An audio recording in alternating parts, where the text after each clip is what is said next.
Shout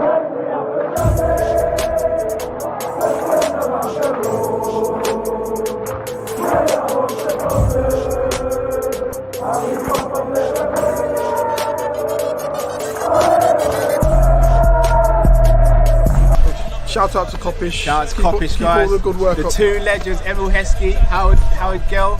Can't get much better than that guy. Yeah. You know what to do now. Like, comment, subscribe. I'm with legends, guys. Kopish.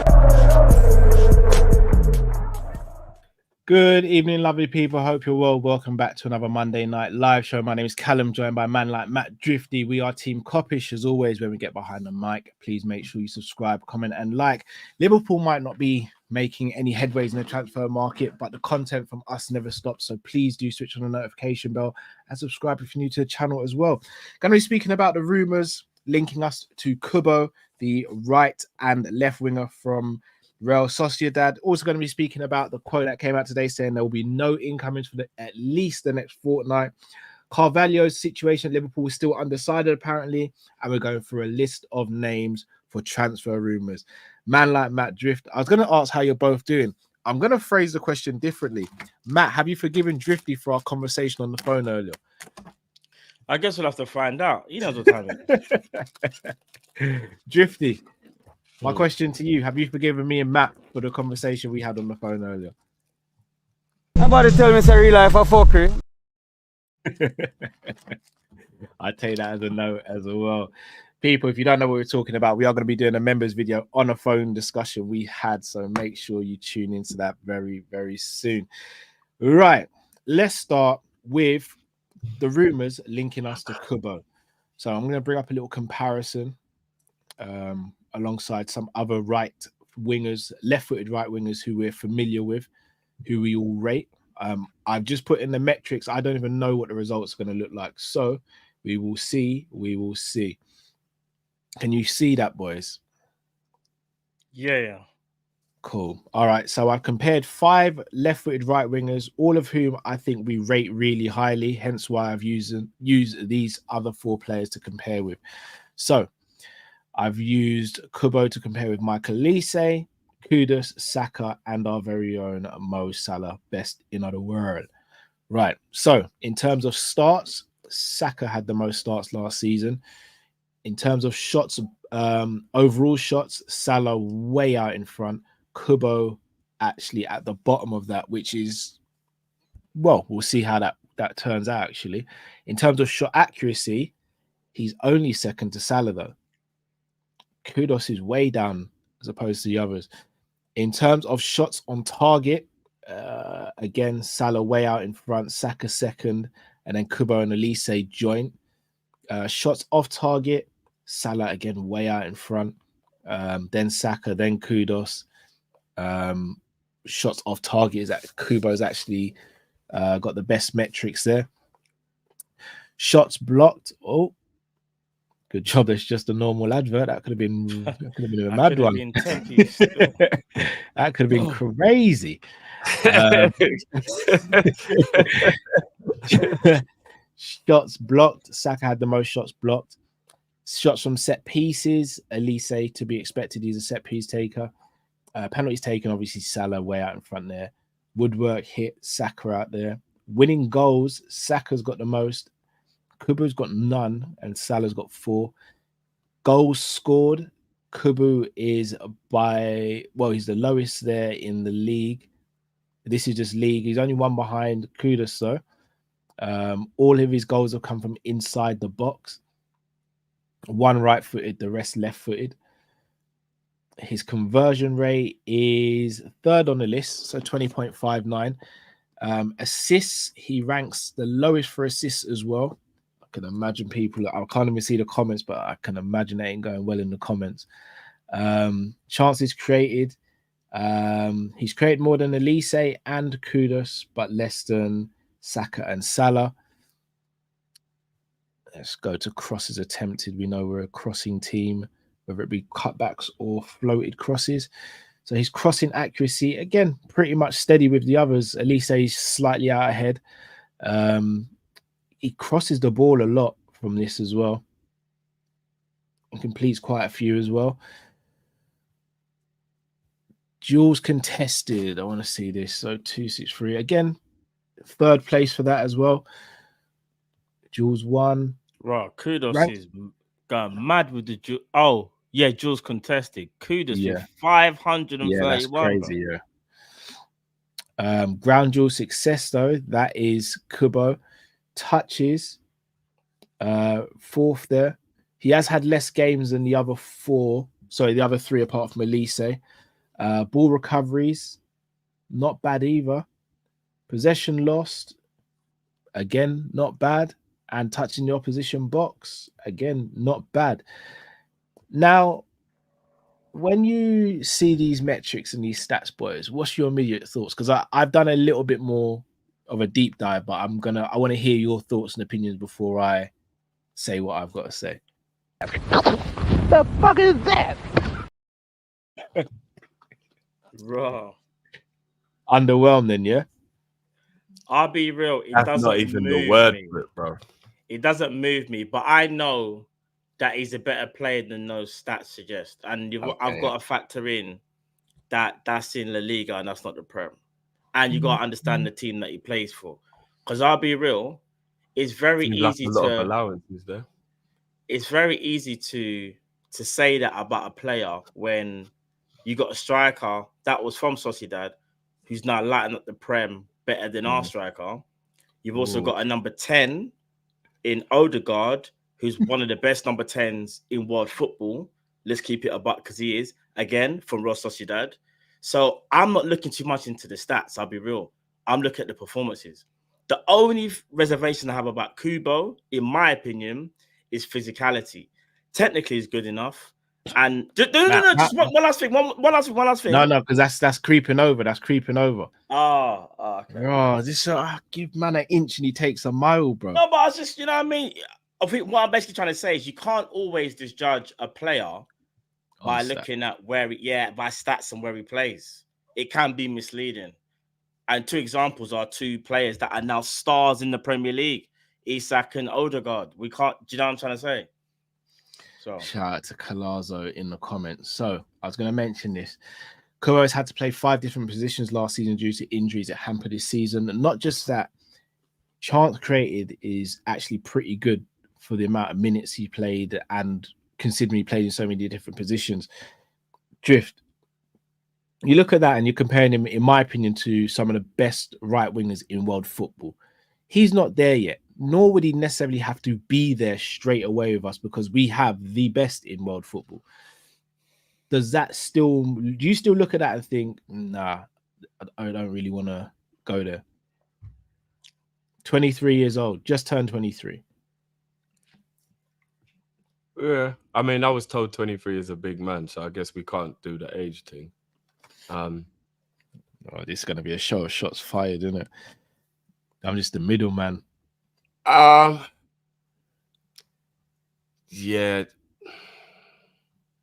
Nah, he's not good enough. And I'm not doing it just based off stats. I'm just doing it based off of stats and what I've seen. He looks a little techy, don't get me wrong, he doesn't look like a bad player or anything like that, but this is just another meaty signing. There's no point in getting a meaty signing, in my opinion. Meaty? Okay, so full disclosure for me, I've been speaking about Kubo for a while. I speak about Kubo back in the end of last calendar year, and I was saying, I'd really like us to get him, but then he signed a new contract, so I stopped speaking about it because I just thought it'd be unattainable. I'll be honest with you, if we sign Kubo, I'd actually be very happy. But I do have a reservation. You would, yeah. No, I do have a reservation though. I do worry about his physicality. The reason I don't worry about his output is one, because he played so many different positions last season. Two, if you look at some of the chances that he laid on a plate for some of his teammates and they missed, I don't think that happens at Liverpool. So that the output as such doesn't worry me that much. Would he be my first choice? Probably not. But I think he's a very good player. And I think he looks smaller than he actually is. He's actually 5'8". So I think he's like an inch shorter than Salah. Like Salah's no giant, but obviously Salah's very physical when he needs to be. I think he'd have to incorporate that into his game. He'd have to really bite down and show he's really about that life, which time will tell. I don't think he's meaty though. I think you could do a lot worse than Kubo. We could do way worse. I mean, yeah, I'm not saying we couldn't do worse. We could do way worse than Kubo. Based on the conversation we had earlier on, we've got to aim for the best now, right? So there's no point in getting another player that could essentially just be stockpiling the squad and not taking us to the next level. That's based off the conversation we had earlier, right? All right, hold that there then, Drift. All right, let me respond to that. So hold on, Matt. Hold on, really quick. Real quick, Matt. Real quick. Yeah. What you're saying, Drift, I fully hear. However, given the market, I don't think we can go out and get someone. So if it was up to you, Drift, if we can't go and get that player now, would you wait a season? I don't know if I'd wait because like we do need to bring it. Well, it depends. I would wait if you were gonna go and get me like a top level player that was worth waiting the year for. But I wouldn't wait if it's just going to be the same conundrum again, where it could be another average to good footballer and not going to be someone who's ready to take that mantle. So that's fair. Which way you look at it. A couple of you guys in the comments have been saying his name, Mateus Sula. I don't know if you guys have seen him play or seen any of his highlights or anything. Mateus Sula. He's the Juventus winger, but he was on loan last season. Can't remember the name of the team. I don't really know much about him. But one thing I will say though, going back to yeah, so you're gonna say something. Apologies. Yeah, to Kubo, yeah. We want to get the best players that we can, yeah. If I'm not mistaken, I think Kubo has a 60 million euro release clause, I think, right? Yeah, it does. I also feel like as well, and again, there's no record to say this, but what Slot looks like he wants from his wingers, he wants them to be creative, right? But like one-on-one technicians, so to speak. Kubo actually does fit that profile of being a one-on-one player that can manipulate the ball and go either side, right? Like we've said, it's only it's just a physicality thing, yeah. You're never gonna find another Mohamed Salah. And not only that, I think if we was to get Kubo, he wouldn't be to replace Salah or to be Salah's or he's the next Salah. That's not how it works. What's supposed to happen is you bolster the squad. If you can bolster the squad with someone who is better than what we have right now in that right wing forward, other than Salah, you're going to do that because he is. All we really have there is who's going to play on the right hand side. What, we'd have to throw Diaz there, or if Jota's available, like we don't actually have no one naturally. We've tried it with Harvey Elliott, it don't work. Kubo, in my opinion, could be a little bit like that kind of Bernardo Silva-esque type winger, where it's very, very creative and cause a lot of problems and offset defense. It'll just mean that we would play a bit differently to how we were used to, that whole like pace and power thing under Jurgen Klopp, innit? But yeah, I think we could do a lot worse. Like, I think what would be a worse signing, in my opinion, might be someone like Johan Bakayoko, who we've been linked with, so to speak. And he is more direct and, do you know what I mean? But I wouldn't say that his end product, he doesn't look like a finished product, whereas I say Kubo looks more assured. Do you see what I'm saying? He looks more assured on the ball and things like that. So, yeah, I think we could do way worse than Kubo, but I understand like he's not a world-class player, but I'd actually say he's an international class player though that can bolster the squad.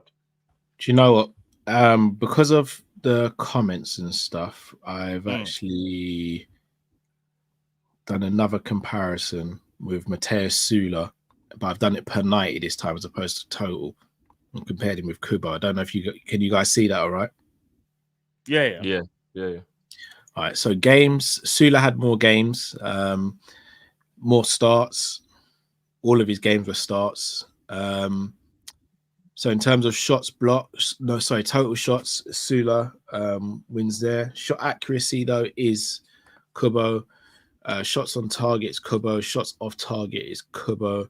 Shots blocked is Sula. Shots take from set pieces. Sula's a good set piece taker and a penalty taker. Woodwork, Sula. Winning goals, Sula. Goals, Sula. Goals from inside and outside the box is Sula. Right-footed goals, the exact same, as well as left-footed goals. Conversion rate, though, is Kubo. Open play passes is Sula. Assists is Kubo. However, Sula doesn't play in as good a team, or didn't last season playing in as good a team as Sociedad. Chances created 2.5 to 2.4. Again, not much in that either. Passes in all aspects, Sula seems better. Crosses, though, again, that goes to Kubo by a landslide, if I'm going to be honest. However, accuracy of crossing is Sula. Through balls, forward passes, duels contested. That can't be right. 13 duels per 90 is mad. Tackles made means he's a bit of a pressing monster. Ground duels contested, it's 11 per game. Ground duels won those, pretty much even. Touches, ball recoveries. There's not much in it between Sula and Kubo. Is he left-footed or right-footed as well? Even I don't even know. Yeah, is he? Sula's left-footed. Yeah. I've sent you guys. I put it in the group. I think put a couple of his videos in the group. Is he left-footed? Back to the height thing just quickly, Cal. He's 5'6.5". I thought Kubo is 5'8". I just did the conversion, 173 meters converted to feet, and it's 5.65. So he's 5'6.5". I'm not gonna lie, that is little. It is. In my mistake, everywhere I've read, it's been 5'8". 5'6.5" is little in the Premier League. That I don't remember the last time any player was that short in the Premier League. Probably like Zola or someone, innit? Yeah, he's definitely 5'8" though. I was gonna say I'm almost certain he's 5'8". Well, his Wikipedia profile says 1.73. So I don't know.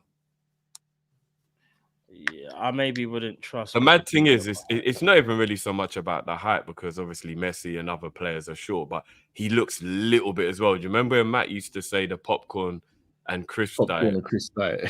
Like, he looks like he's fully on the popcorn and crisp diet, bro. I wouldn't mind being he on that. He's little bit. Like, he's little bit. He would have to bulk up, but do you know what I will say, yeah? That might take away from his game, though. It's not as easy to just say bulk up, because sometimes you are who you are because of the, the stockiness of the size you have. You bulk up and it might take away from your speed or your stamina or whatever it might be. But look at Coutinho. Coutinho, when he first came from Inter Milan, was actually quite slender. And Coutinho, over the years at Liverpool, just bulked up ever so slightly. Obviously, we saw him bulk up more so when he went Bayern and they were doing some mad thing, whatever they was on. But I don't think it's a problem if someone can sort of, just bulk up a little bit. Do you know what I mean? And just get used to the physicality. Coutinho wasn't physical at all, but he kind of put himself about when he needed to. Yeah, but you're talking about a magician, a maestro. No. Are we saying Kubo is gonna be on? No, but you can still be. No, but Kubo's a technician. One word to describe Kubo is. But he's not talking to Coutinho. No, but most players don't know. Yeah. So obviously Coutinho is a one-off. No, but it's got nothing. No, but what I'm saying is, it's got nothing to do about how good you are. I'm just talking about the players that are what you would consider small in stature. Don't necessarily need that, because what I'm saying is, if they just bulk up ever so slightly, but their technical ability will help them, I don't think there's that much of an issue, to be honest. Yeah, I hear you. I mean, I'm just going based off the premise that a lot of people are worried about his size, and obviously we've seen evidence that it does matter. It does matter. We can act like, we can make the jokes and have the banter and stuff, but it does matter. One of the reasons why Arsenal have become back to being one of the best teams in the league is they've gone for a lot of power and size in the players they've recruited. Even Havertz is a unit.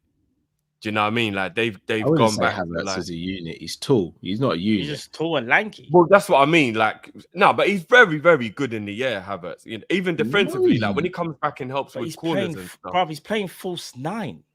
No, what I mean is, it's just an extra added, like with defending a set piece. Havertz, 6'2" or whatever it is, can go front post. There's size in the team now. But Everyone Kubo in would their only team, be the only one in this squad, though, if we're going by that metric, though. Everyone else is so nowhere. I'm saying we have to take into consideration in the Premier League size matters. It does. So maybe he might come in and actually struggle a bit, being that he is kind of small. Do you know some of the best players to grace the league are actually the smallest players? Hazard, Coutinho. Yeah, but you're talking about one. No, let me land. Santi There's loads of them. Santi Cazorla. We're not going to use David Silva. No, but what I'm saying is, Drift, we can't just say physicality, height, bro. That's a myth. What I think when I don't if think you they get were a team short 5'6" either. But he's not 5'6", he's 5'8". Well, I can only go off what it's saying online. Yeah, but I've done the research. I'm telling you, he's 5'8". Would you say Thing is physical, Drift? Foden? Would you say he's physical? Because he's quite slender. No, not really. And he's not even. I swear, Foden's not tall. No, he must be about 5'9", 5'10" though. Foden ain't short. Nah, Foden ain't 5'10". I'll be Foden's shocked. probably about 5'8", 5'9" himself. I'll be shocked if he's 5'10". If Kubo's 5'8", then it's a bit different. Like I said, I just did the conversion from 1.73 and it said 5.6 feet. So I'm just like, raw, that's, you know what I mean? That's a bit mad still. But if he's 5'8", then fair enough. And again, I'm just going off the premise that a lot of people in the chat are quite worried about him being short. I don't even necessarily myself think it's a big deal. I don't think people are like worried about his height. I think it's the physicality. Because that's what I said. He's slender, so it isn't just his height. He's also a little bit. That's what I'm saying. Because like Harvey Elliott's small, but he's Harvey's stocky. physical.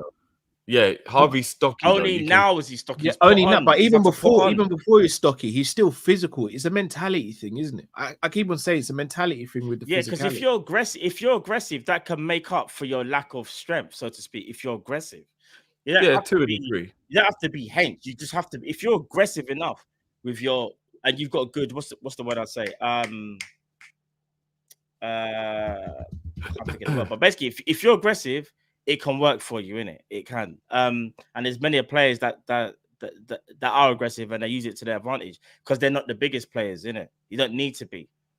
Don't get me wrong. If you have a whole team of them, yeah, obviously we'll have a conversation. But if it's just one player out of all the players, that's nothing to worry about, I don't think. Yeah, boys, I'd say have a look at Sula when we finish. One thing I was going to say, do you think the fact that we have Endo and the fact that Kubo is a Japanese international and we've also had Minamino as well, do you think that could potentially lead into why we might be looking at him or why we're linked with him? And could that put us in an advantageous position, do you think? You'll have to ask Matt that one. Why would you ask me? Ain't Endo your signing that you wanted? No, I mean you're the one who. I mean, I don't know if we're crashing another part of the show, but we are technically. I don't know, bro. I don't know. Yeah. I think maybe you should ask that question because obviously there's stuff that we'll talk about later which you'll be happy about. So I guess you should speak on that one first. Happy's not the word. Content is the word. Okay, content. Yeah, content. Understanding, empathetic. Those are the words. Yeah. Of course. More so than happy. Any answers, boys? I'll speak. I'll speak, bro. I'll speak. It's fine, innit? I'll say something. Do we think that having Endo at the club already and having previously had Minamino as well, it helps? It definitely helps because obviously they play together. Pause.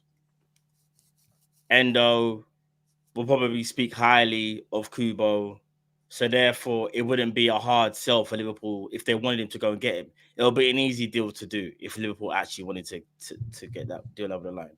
What are you saying? It definitely helps, 100%. Helps him settle in. It means that we've got an inside agent who can talk to him.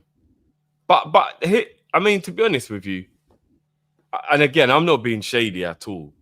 Based on the fact that I don't care about Kubo, and I don't mean that disrespectfully. I just mean like I don't have like any kind of like affiliation with him or like in the same way Cal does. But if we can't get Kubo to come to Liverpool without needing extra help, and we're way deeper in the mud than we thought we were. No, I wouldn't say we need extra help, but it's a helpful thing to have. It's like, all right, say for example, I worked somewhere and I was like, Drift, like this place is great, man. You should really like. Hold on, sorry, Bayesian Red Steve. Sorry, something caught my eye. Don't usually get distracted by the chat.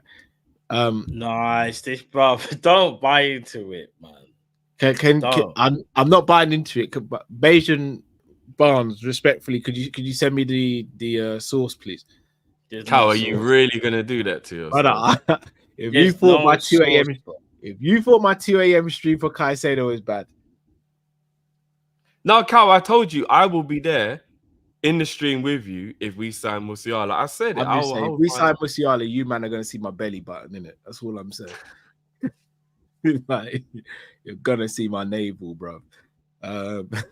So make of it what you will, in it. Fuck yeah, no, man said he's gonna turn this into a Magic Mike, you know. Yeah, bro. Jeez and peas. If you want it, let's do it. Ride my pony. I said the stream will have to come with a flipping, what do you call it? Parental guidance. Yeah, we wouldn't be getting monetized for that one. Yeah, so that really took me. But yeah, like I said, I'm not being disrespectful to Kubo at all. I just think Kubo's a type of signing that shouldn't be celebrated in the way that like you would if we signed a player that we thought would like take us to that next level. It'd be like, okay, cool, the kid's in the door, let's support him. Boom, good player. But it wouldn't be like needle mover. Oh shit, I'm so happy we've done this. Oh, you don't think he'd be a needle mover? Nah. No, I don't. I think he would just come in and be. And again, this is with all respect. There's people who don't think Diaz was a needle mover. There's people that don't think, you know, a few other players in the squad are needle movers. And I would say Diaz was a much better signing than Kubo. So, as an example, that's why I don't think Kubo's a needle mover. Very interesting. He seems like he's splitting it. I think Gakpo's a bigger needle mover than Kubo. Like I wouldn't say Kubo's the type of signing that makes me extra optimistic about any achievements we can make. But okay, good squad player. Boom. Let's move. Let's see what he can develop into. I think it's going to split opinion, that one. Yeah. This is all about opinion. I just think amongst the fan base, if we were to get him over the line, I genuinely think it would split opinion. I think the general consensus will be we bolstered the squad. I don't think, I could be wrong here, but I don't think people will be ecstatic. Yeah, this is it. You know what, Lenny? I know obviously Lenny's making a little bit of a joke, but I mean? Let's be real. If we're basing it off of what they've achieved up to the point Liverpool signed them, Minamino ain't no different to Kubo. Yes, it is. No, I have to disagree with you though. You think Kubo at this stage looks better than Minamino when we signed him? Yeah, because you know what it was, Drift. You see Minamino, he had one good game against us, and our scouts got gassed thinking that's what he does on a regular. Klopp got gassed, and some of the but he played well in the league and stuff. He wasn't rubbish. No, but bro, Kubo's I would argue. No, but I've seen more. Okay, maybe it's unfair. He's in a better league Kubo than Minamino. Kubo, in my opinion, Kubo is better than Minamino, bro. Like he's just better. Like I thought Minamino was a good player. So now remember, Kubo came through the Barcelona and Roma. Like Barcelona and Real Madrid are fighting over this guy. Real Madrid have a buyback clause, and Real Madrid are set to get 27 million if the release clause is triggered as well. Like that's fair enough. You could also look at that both ways though, because you could say that he didn't make it. So yes, because remember, there's somebody who I think he decided to leave because he wanted to also came through the Barcelona. There's bare people that Odegaard, if that's the case, we could use Odegaard. Traore came through the Barcelona academy, and everybody thinks he's a basic player. So I'm saying it doesn't always mean if you come through that academy you're great. No, but just because there's a difference between being let go and leaving because you want more first team games. Like Odegaard was that person as well. Odegaard at Sociedad weren't like brilliant. He was good. He weren't brilliant. No, if I'm not mistaken, at the time Adama also left for playing time. Like he knew he wasn't going to get in the team, so he put his career over because he weren't great. No, at the time he was good. Let's not think about the one now. At the time he was very well sought after. When he was young and he was in the Barcelona team. He was very sort of, but he just wasn't close enough to getting in the first team, so he left. No, but Kubo was like, he was seen and rated very highly. Look, I'm just saying, I think Minamino was a good player, so I'm not even being shady when I say it. I don't think there's much difference in quality between Kubo and Minamino. Seriously? There is. They have different attributes that make them different types of players, but in terms of the level that they're at, I don't think Kubo's better than Minamino. I think Minamino's last season papered over a lot of what Minamino was at Liverpool. People got a bit carried away. Minamino was a good player, man. He was just good. Kubo's way better. I can't believe we're comparing. Nah, I'm not gonna lie. Kubo's a lot better in my opinion than Minamino, man. Minamino is Kubo the one that we need then? That we need. No, I mean, if you're looking at everyone who's in everyone in world football, absolutely not. Like you'd want Elise, you'd want a Kudos. Sorry, you'd want someone of that ilk. But Kudos we're not getting Kudos. Elise has gone Bayern Munich. Neto can't stay fit for more than a calendar week. Like, calendar week, you know? Yeah, that was harsh. Still, that was harsh. That was harsh. That's me. That's me. Yeah, that was anger. That was anger and disappointment. That was anger and disappointment. That was anger and pain. That was anger and pain. That was. Mateus Sula, for whatever reason, it doesn't seem like we're linked with him. Someone in the chat's maybe. Let me just ask a quick question though, just especially that you guys do like stats whenever we're talking about other players, which we won't mention. Those statistics in terms of his creativity and his production were not even shocking. I'd need to just quickly Google worst word for shocking.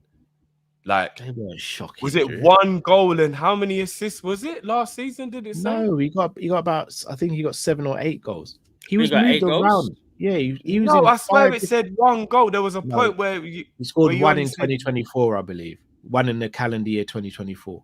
Oh, I mean that's kind of the same. No, thing. I'm not That's sitting there saying it's 5 months fantastic, of the season. but there's also context to it as well, right? Yeah, but we don't allow context in other scenarios. Yeah, so we do. We allow in every scenario. How do we not allow in other scenarios? When do we The not? whole point to make a conversation is that add context to it. No, I know what you're doing here, Drew. I try to add context, and I'm always told that in this case it doesn't really matter. What context did you want to make? What context did you try and make, bro? I just want to say, why don't you explain? Regardless of what team you play for, why don't you explain?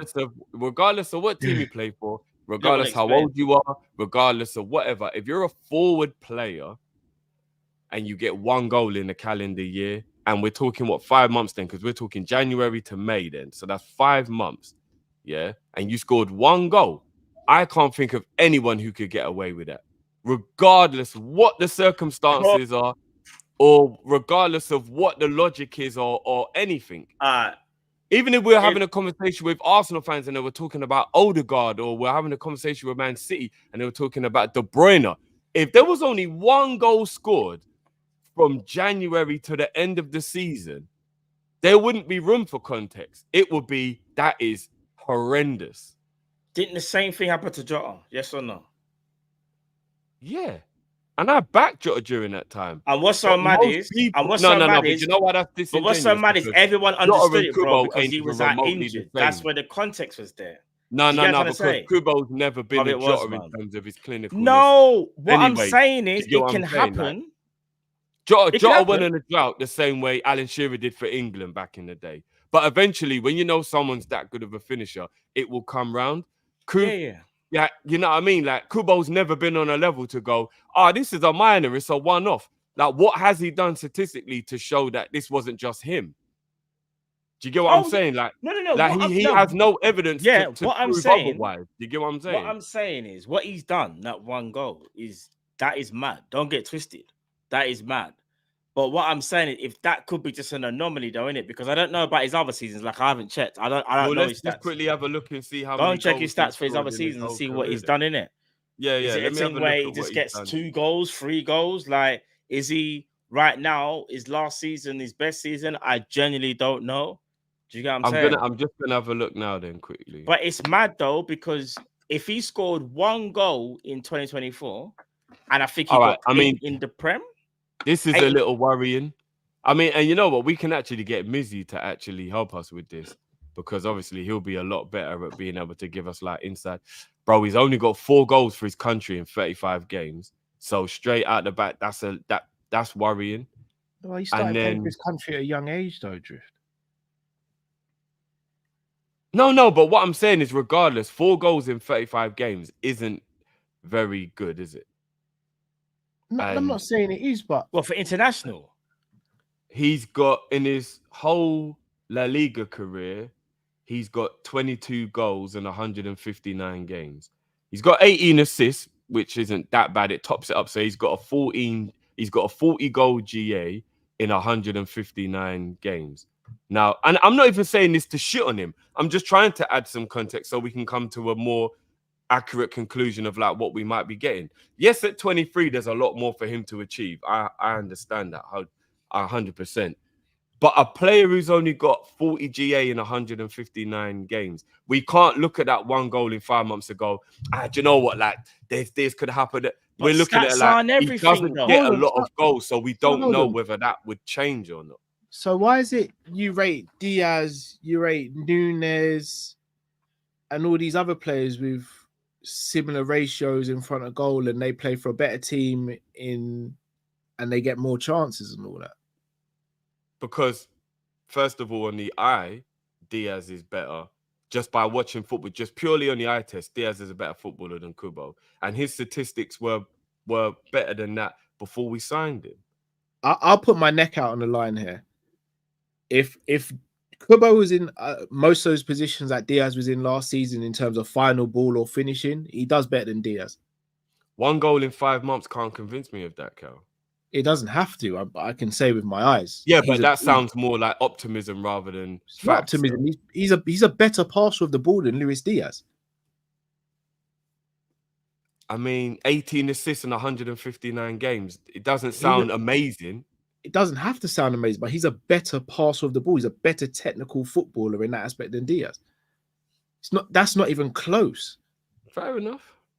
Diaz's final ball, like, are we gonna just forget what hold on a sec. Well, how many assists did Diaz get in the Premier League last season? You do realize that if we want to do the context thing, Diaz has had a very bad injury and his parents were kidnapped in the 2 years he's been at Liverpool. So again, a lot of the way he plays, he played in 5 different positions last season because of injuries in the squad as well. Like, there's context. Yeah, but I'm saying that context needs to be added in both ways. 1 goal in 5 months. But Diaz didn't have an injury this season. Yeah, but his parents were kidnapped and his life was a bit weird. Like, I'm saying that there's still context. That doesn't affect your final pass, in my opinion, Drift. If I'm going to be, if your head isn't right and you're not fully in the game, it can affect you in any So what about the times before his parents were kidnapped? He was playing amazingly well until he got his injury.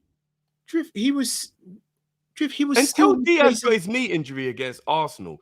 He was exceptional. And then after the injury, bro. That was 2 seasons ago. Yeah, and how much football did he got? Like, what, 7 games at the end of the season? We're not talking about that season. We're talking about the season just gone. Yeah, he started the season well. Then his parents got kidnapped. But he started the season well at the beginning of the year. Even before his parents got kidnapped, we were still going, he's misplacing that pass, or he's doing this, or he's doing that. Yeah, and it was no, he was actually playing well at that time. I never said he weren't playing well. And remember, that was still technically him recovering from his knee injury because he only played 7 games at the back end of the season. 7 games in the whole pre-season. So why is it there's so much leeway for these players, but for someone else there's not? That's not adding context. No, it's not about leeway. It's about putting everything together. You said he had a knee injury from the previous season. Yeah, only played 7 games. He had a full pre-season though. Yeah, but he's still recovering from almost a year out of football. It's a big deal. And he plays for a better team than Kubo does as well. Gets more opportunities than Kubo. But I'm not allowed to use any kind of metric to have a conversation about players not being statistically as good as people want them to be. But for Kubo, we're doing that. I'm just saying, 1 goal in 5 months is not good. I've never sat here and said his stats are amazing, but I'm saying you're like really going in on Kubo stats. Whenever I'm I not mention going in anything, on them. I'm just adding but some you context said to it. you said I need to look up and Google if there's a word worse than shocking. For I mean, one goal in 5 months. Yeah. have you said about his 100%, stats? bro. Full stop. So I'm saying No, one whenever goal in 5 months, I said. For I'm one saying goal in 5 months. whenever I say anything about Diaz stats, Nunes stats, or anyone else's stats, you say Cal stats on everything, and then you say this, and this. But why aren't you applying that same thing to Kubo? Because you lot don't let me apply that to them, to players Well, like we do Diaz. let you apply. Just because we don't agree No, with it, because doesn't you mean we lot don't told let me you... that the context doesn't matter. This and that. This isn't good enough. That's not good enough. The output isn't good enough. Like, that's the conversation I'm constantly having. So I'm just using you lot's logic for the Kubo situation and saying, how can one goal in 5 months be okay? But whenever I talk about players like Diaz, it's not okay to add the context. Like, guys, one goal in 5 months is shocking. One goal in 5 months. I can't even imagine. I could say stuff here, but I could say stuff here, but if I say stuff, it's not going to be nice. But you've probably already said it. And that's the point. I'm just asking you lot to keep the same energy. One goal in 5 months. I'm asking you to keep the same energy drift. No, I'm not going to keep the same energy because you lot don't allow me to add the context to certain players in the team not statistically being good. All right, enough. he scored one less goal than Kudos in the Premier League last season. Yeah, okay. But Kudos on the eye test is a better player than Kubo. You don't watch Kubo. From what I've seen. How many times have you seen Kubo play? I haven't seen him play a live 90 minutes, but from what I've seen of him, so how Kudos looks like a better footballer than him. So how can you say the eye test is better? So how many games have you watched of him then? I've watched a good few. I've watched him play for Japan and Sociedad. Quite a few times. And you think he's a better player than Kudos? I never said that, but this is my point. Oh, that's what I'm saying. So I'm saying, even though the statistics of Kudos don't look that great, but even if the statistics don't look that great from Kudos, we've seen him play, so we also know he's a good player. Bruv, I've not once said he's better than Kudos, but you've just said his stats seem a bit stinky, but you've sat here and you said, I'd love Kudos at Liverpool. And I just said he scored one less goal than Kudos, the player that everyone is dropping panties for. Because and willing Kudos to pay is also great on the eye. Let me land, Driss. Everyone's willing to drop pants for and pay over £100 million for. No, not that far. Most people are, and I've said Kubo's not fantastic. He's not amazing, but his stats don't paint the full picture. And if he was to come to Liverpool, I think his stats would improve. He's also 23 years old. But when I speak about him, you're saying, nah, those stats are meaty. But I've just said, well, he's only scored one less than the guy that everyone sees as the Holy Grail. The context to add to that is we've seen Kudos in Holland and in the Premier League. You just said you're not adding context. No, I did. I said you lot don't let me add context when I'm defending players like Diaz. We always Diaz. let you add context. Just because we don't agree with the context doesn't mean we don't let you add it. Oh my God.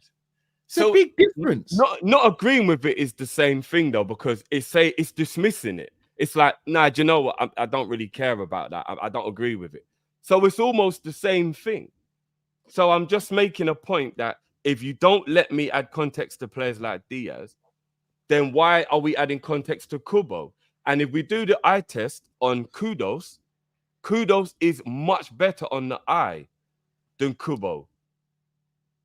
So I'm saying, all right, so even if we want to do the statistical comparison between Kubo and Kudos, which is a fair point, I've still seen Kudos play in 2 leagues, one of which is the league he'll be playing in if he comes to Liverpool. And the eye test suggests the boy's got it. All right, yeah, maybe the stats aren't as good, but the boy's got it. But with Kubo, there's still a massive question mark about whether that would be the case. So I'm just asking how one goal in 5 months and only 22 goals in 159 games is all of a sudden good enough for Liverpool when Diaz has probably better statistical output than that, and Diaz isn't good enough. I'm just asking questions. That's all I'm asking. Because we've watched Diaz play for a few years now and we've seen it. But if his output is still better, even if you don't like the eye test part of it, then it's a downgrade, right? No. If that's the case, at the end of the day, based on what you're saying, then Anthony Gordon's better than Diaz then. No, but I don't think stats are everything. But I get told they are when I'm is it talking then, about... bro? No, you're not. When I talk about players like Diaz, people tell me statistically not good enough, and they don't let me add context. So I'm saying, so if we're going by that metrics, then that means that Kudos isn't good enough. Kubo, sorry, isn't good enough because Kubo statistically isn't good enough. So I'm not saying stats are everything. I'm just applying the logic back to why I get shot down when I defend players like Diaz.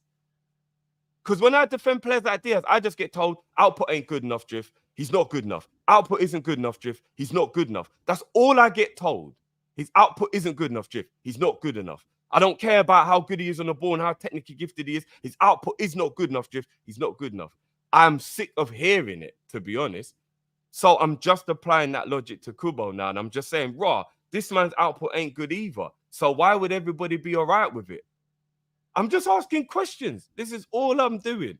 Because 22 goals in 159 games is not good. It's not good. Am I lying, though, guys? I just want to understand if we're even remotely on the same page. No one's saying it's great. It's not. No one's saying it's great, Drift. But whenever we say, I don't know, we're gonna go in circles. But whenever someone says Diaz's stats since he's been at Liverpool aren't great, you turn around and you make a bag of reasons why he is great for us. So it's like, yeah. So I just want to know why it's not okay for me to have that point of view. But now with Kubo, goalposts will get moved and we can add context. Because I'm not allowed to add context at Liverpool. Because we've seen Diaz at Liverpool Football Club. That's why we've seen him here. So we also know that he's got more than just statistics. He's one of the hardest workers in the team. He's always like. I'm gonna be real. These things are what make it a good part of you being in the team. Bro, anyone who walks in the door at Liverpool has to work hard. Like this whole hard work thing. Though. It's not a guarantee, though. Name me the last player we signed that doesn't work hard. All right. I don't want to. I don't know. I just don't want to start shitting on players and stuff. But who hasn't worked hard? There are some players in the team where it gets a bit questioned their work rate, but I don't want to go down that road. But the point I'm making is statistically, everyone works hard. Statistically, Kubo just doesn't look good enough. That's all I'm saying. Statistically, he just doesn't look good enough. Fair enough. I'm not even saying. And even on the eye test, he looked good, but he doesn't look amazing. He doesn't look like the type of player that will set Liverpool on fire. That's all I'm saying. Fairly. Matt, anything you want to chime in with? Do you know what? I just saw the Kubo thing and just thought, it's gonna split opinion, innit? Some people are gonna like him, some people are not gonna like him. There's always gonna be a reason as to why he's not good enough. Some people are gonna say he's good enough. I look here as if we got Kubo, does he enhance the squad? Yes or no? He does. He just not necessarily be the first pick that people want, so to speak, like a Kudus or whoever. Do you get what I'm trying to say? But there's worse players that we could get than Kubo. Do you know what I mean? Like, I think people are acting it if we was to sign him, like, oh my days, is a catastrophe. I don't think it's that. Do you get what I'm saying? And I think if we was to get him, I don't think, I wouldn't see him as the replacement for Salah. I would just see him as he's another option for the right winger. And when Salah does eventually leave, we're probably going to get someone else anyway. So, yeah. And I also feel like it's a bit unfair as well, because stats, again, like, I understand we use stats here, but stats can be misleading and misconstrued as well, because if I'm not mistaken... Really sorry, Matt. I'm going to read out the stats of a player here. And you let me know what you think, if this player is any good. So, in the 2021 season, 4 goals, 3 assists. The following season, 1 goal, 1 assist. The season after that, 11 goals, 3 assists. The season after that, 9 goals and 7 assists. What do you think of that player stats-wise? Very, very average, if not a little bit. That's kudos. That's kudos. Cool. Let's move on. I don't think you lot understood what I was trying to say, but I'm just saying that's kudos. The guy that everyone wants, myself included. That's kudos' stats. But that's why I said stats on everything.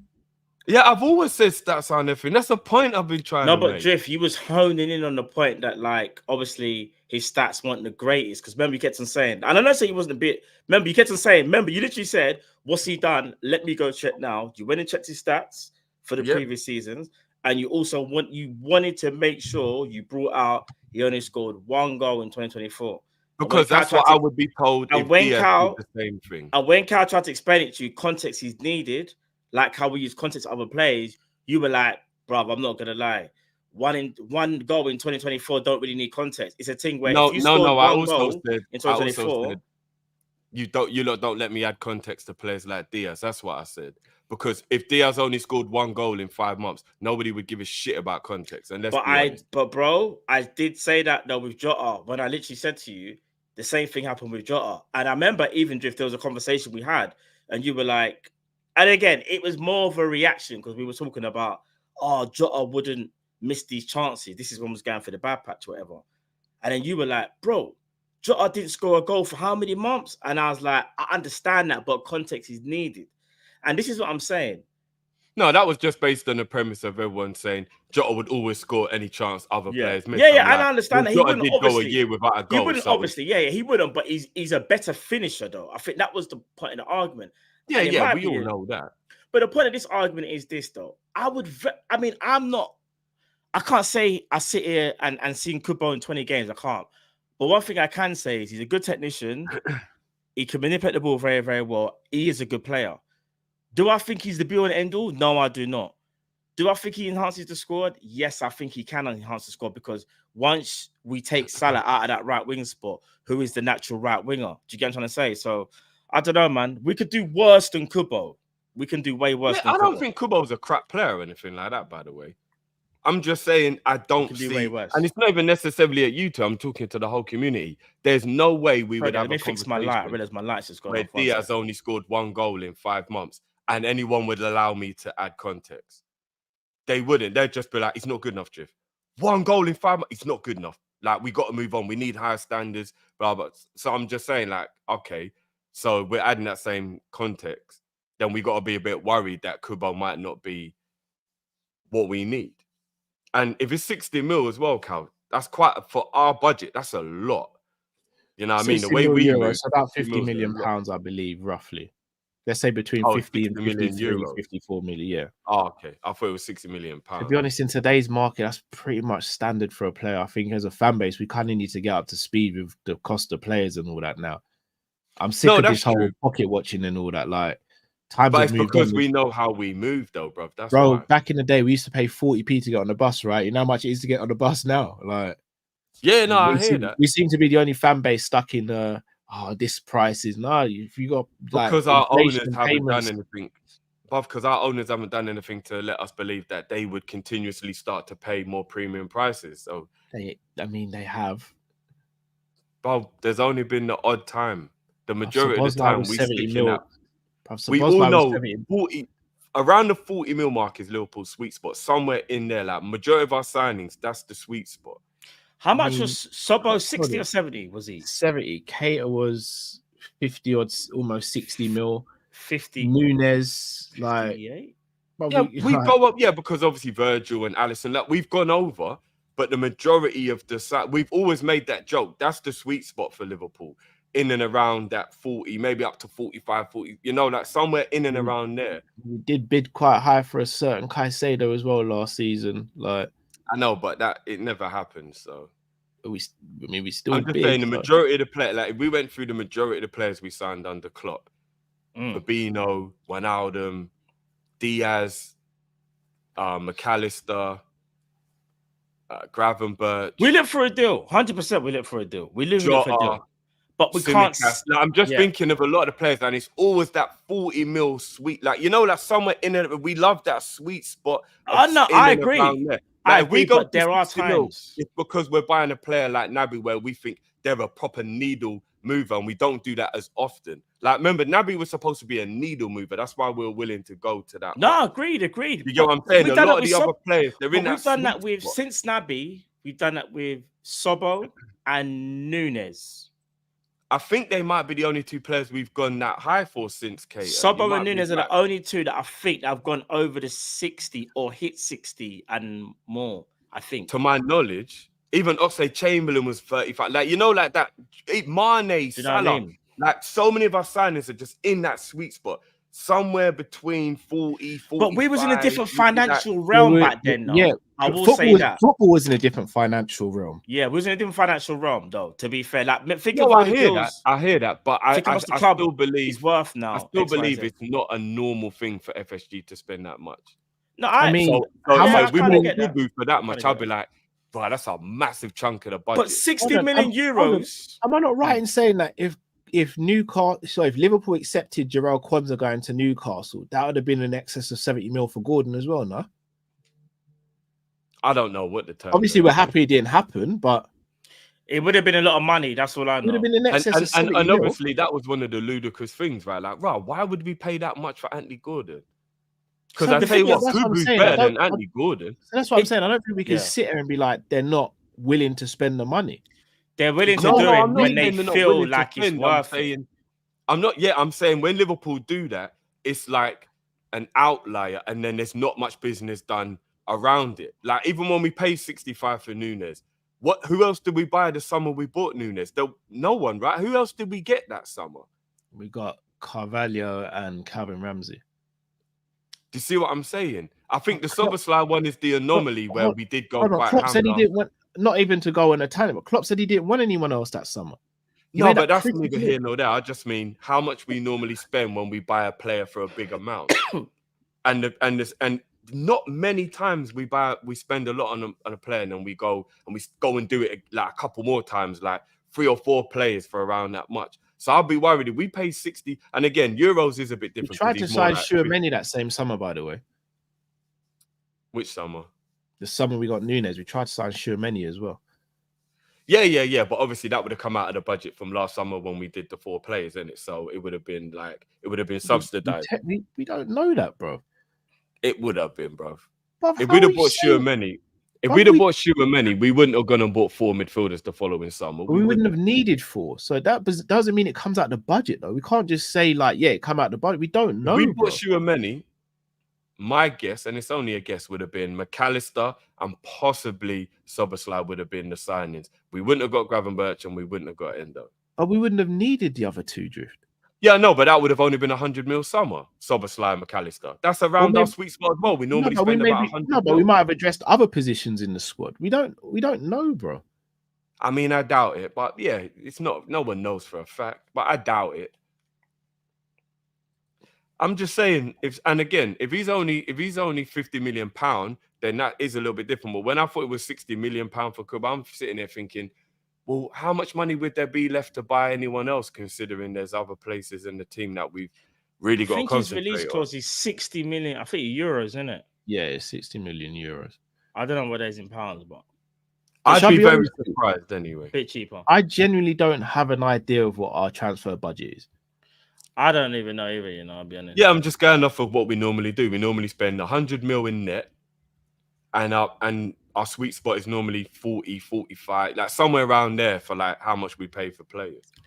Oh, so 60 million euros is 50 million pounds. So it'll be 50 million for Kubo. So it's not as bad, yeah, because I thought it was 60 million pounds. So 50 million pounds isn't that bad. And Cal's right, this current market is a bit crazy. So 50 mil in this market isn't even that expensive. But do you lot think that we'll spend 50 million and we'd still go and spend another 50, 60 million on the DM and then another 40, 50 million on a centre back? That's the questions I'm asking. I don't know. I don't know what we're doing. This is a club that hasn't even made no movement, and it's the 22nd of July as well. Like, do you know what? Us. And we're being told we're not going to make no more movements for another 2 weeks. Yeah. That's a perfect segue. We did hear that today. We're not going to do anything for the next fortnight. I want to ask, guys, is our approach, and I want us to be as objective as possible, because obviously we're fans and we want what we want, but just because we want it doesn't, 1, make it right, and 2, doesn't mean the club's wrong.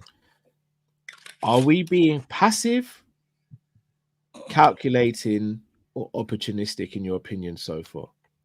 Before anyone even answers that question, I'm going to read something for you both.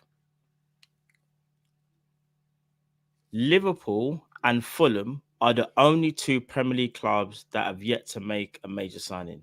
Please continue, Carl. I don't think Arsenal technically haven't either.